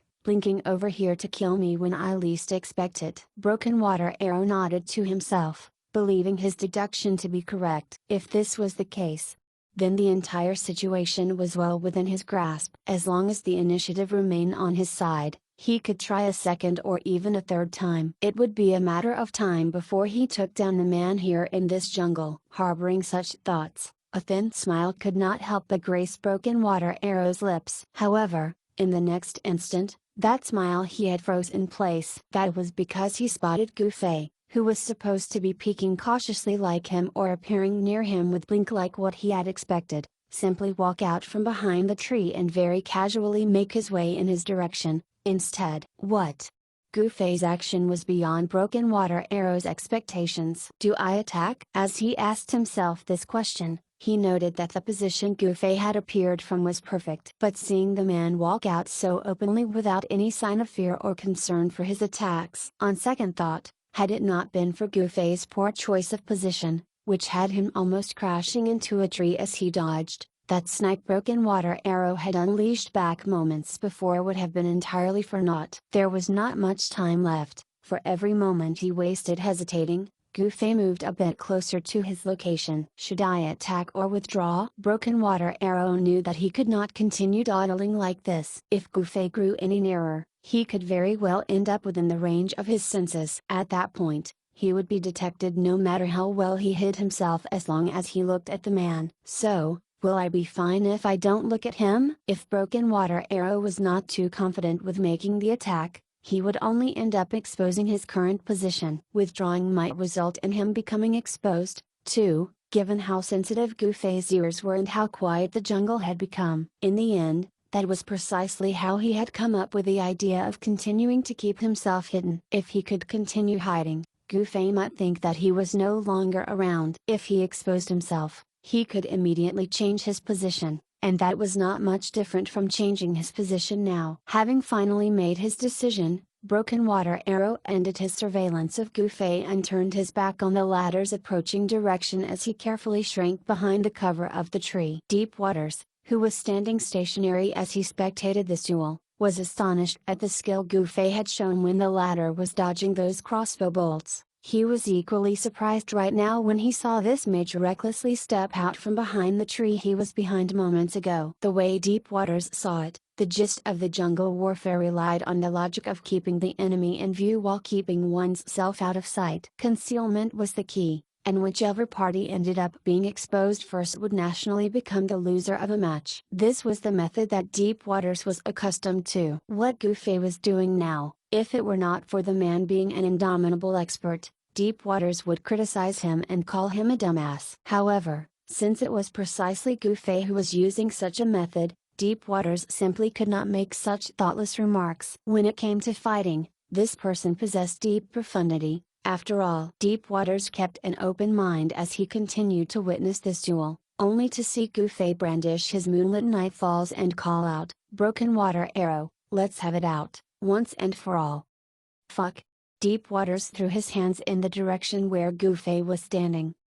So, that's his tactic in the end. Deep Waters was in tears right now, for this was simply just Gufei disregarding the opponent entirely. Sure enough, this was a method that most people could not execute. However, the problem was that Gufei obviously had plenty of trouble just dodging those shots before. Where did he suddenly find so much confidence after such a short while? He is truly an expert. Chapter 540, Do not forget, I am a mage. This one shout from Gufei similarly shocked Broken Water Arrow so much that his soul almost fled him. Hiding behind a tree, he almost thought that Gufei had spotted him, which was why that man had shouted this cry for a showdown. Broken Water Arrow was moments away from stepping out himself, but he thankfully reacted quickly and soon realized from that there was no way Gufei could have spotted him if he took into account the direction and distance of Gufei's shout. The tree Broken Water Arrow had chosen was thick and large, it should have been safe enough as cover, but he currently felt a little vulnerable, so he quickly squatted down. The base of the tree had plenty of bushes grown around it. Now that Broken Water Arrow was huddled among it, even if Gufei were to walk over, he would have to pay extra attention to it before he could uncover him. After all, Broken Water Arrow still had his camouflage outfit on, and it was perfect for hiding in such surroundings. Gufei's footfalls were distinct. The dry leaves and twigs on the ground were crunched under his every step. He was completely non-compliant to the rules Broken Water Arrow advocated about jungle warfare. It seems that adopting a method that is so arrogant and mighty will only lead to death that much sooner. Broken Water Arrow mused to himself. Whether this was simply to instill greater confidence in himself or not, that, he himself was uncertain of. The footsteps came to an abrupt halt, and Broken Water Arrow felt his heart skip a beat. Gufei stopping clearly meant that he had discovered something, but he should not have spotted where Broken Water Arrow was at his current position. When it came to the ability of echolocating people, Broken Water Arrow was not any worse than Gufei. Furthermore, he knew plenty of techniques that the latter was unaware of. Take for example how he was able to discern the distance between Gufei's original position and the distance between them earlier, and with how loud Gufei's footfalls were, just from mutely counting each step, Broken Water Arrow more or less could determine how much progress he had made this whole time. No, he shouldn't have discovered my position yet. He's at least 20 meters away from me right now, Broken Water Arrow thought to himself. So, What is he doing stopping there? Broken Water Arrow really wanted to take a peek, but he was afraid that would end up exposing his position to Goofy. Just as he was hesitating on what he should do, he suddenly felt the ground he was standing on heat up. What? Broken Water Arrow lowered his head and looked, only to find growing embers that began to rise from the underbrush. Fuck! Broken Water Arrow yelped in his heart. He could no longer care about exposing himself or not and quickly scrambled out of the AO. In the end, his butt even got singed by the fire, burning off a chunk of his HP. As Broken Water Arrow escaped the sea of flames, he immediately saw Goofy's figure quietly waiting for him several meters away. You seem to have forgotten that I'm a mage. Goofy darted over and gave chase. Broken Water Arrow really had tears rolling down his face now, for he had indeed focused too much on Goofy's insane capability of slaying in close combat that he had completely forgotten that his kung fu expertise was but one aspect of his indomitability. Since Goofy's job class was actually a mage, he was similarly someone who could attack from a range and had access to much larger pool of AO spells. A mage did not need to see his targets to hit them with spells. Evidently, Goofy had come to a halt just then to toss a blazing tree of 1,000 inferno over to that underbrush. While he had no idea where Broken Water Arrow was positioned, that breath of fire he had unleashed sent Broken Water Arrow tumbling out the moment he got burned. Deep Waters, who had been watching from the sidelines, witnessed the scene of Broken Water Arrow leaping out from the base of the tree with his buttocks on fire and could not help but burst into laughter. While he had no idea where Broken Water Arrow had hidden himself, he had a clear view of every action Goofy had taken. Unmistakably, he saw the process of Goofy reciting the incantation, and in that moment, he broke out into a bout of cold sweat and cried out to himself in embarrassment. Just like Broken Water Arrow, he had completely forgotten that Goofy was actually a mage, one that was capable of using AO spells to directly bombard his targets. That was when he knew that Goofy's actions were not reckless, nor was he underestimating his opponent. Instead, they were the ones who had overlooked the simple fact. The man was actually a mage. Thunderbolt. Strike. With Broken Water Arrow exposed right before him, Goofy waved his sword and chanted. The instant the lightning flashed, the entire jungle looked as if it were engulfed in daylight, zigzagging right down onto Broken Water Arrow in a blinding glare. Broken Water Arrow had a trick or two up his sleeves, though. When the entire jungle shone in dazzling brilliance, and nobody knew what was going on, the man quickly leaned his body out. That lightning arced right past his forehead and struck the ground before him, the flash from the spell making him look pale like a ghost. This was the first time anyone had been able to evade Goofy's thunderbolt, and he was not particularly surprised by this. After all, time was needed for the lightning to fall from the sky, so it was not impossible for players with quick reflexes to dodge it. Goofy was a little pained at having expended the mana, however, for he would not have casted it in the first place had he known that this would happen. It would be far more enjoyable to save it for a twin incineration. Instead, you're still running away. Goofy saw Broken Water Arrow continued to tuck his head low and dash off after avoiding his thunderbolt, so he did a quick flourish with his sword and gave chase. Broken Water Arrow ran like mad even as he turned around to fire 2 bolts, hoping to use this method to disrupt the progress of Goofy giving chase. Actually, since Broken Water Arrow was a sharpshooter, he should have the advantage over Goofy when it came to agility, but the problem was that his equipment was no better than that of a beggar when compared to Goofy's. Many members in Deep Freeze gifted a handful of equipment to Broken Water Arrow after he had joined the guild, but these pieces were simply not up to par when juxtaposed against the top-grade equipment Goofy had in possession. The job class advantage of being an archer was essentially balanced out by this difference in equipment, thus Goofy was not in the least bit slower. Furthermore, Broken Water Arrow knew that despite the distance between them being a dozen or so meters, a simple blink from Goofy would instantly reach him once this drops to within 5 or 6 meters, so there was no way he could neglect this gap. Unfortunately, Goofy casually twisted a little and easily weaved past the 2 bolts. With the tip of his sword pointed ahead as his lips moved, Goofy sent a conjured fireball from the tip flying straight toward Broken Water Arrow. How is that possible? Deep Waters was staring with dumbfounded eyes at the scene. Goofy had indeed just cast a thunderbolt and a fireball, but there was one small detail that Deep Waters could not make sense of. Goofy had cast both spells, yet he had never once halted his steps. The man had tossed both Fireball and Thunderbolt while he was running, and that was considered as impossible in this game. A caster moving his or her feet would interrupt the spell incantation. The truth was that Deepwater's eyes were just not that sharp. In the moment that Gufei was uttering the incantation as he ran, both his feet were actually firmly planted to the ground, but because of how quick he chanted, as well as the fact that his every pace matched his incantation flawlessly, not a single second was wasted in the process of him doing so. The two words Fireball, fire, fit nicely in the time when his feet were firmly on the ground. Continuing without slowing down after completing the incantation, this was also a testament to how impressive Gufei's coordination was. The average human like Deepwaters would be unaware of these subtleties,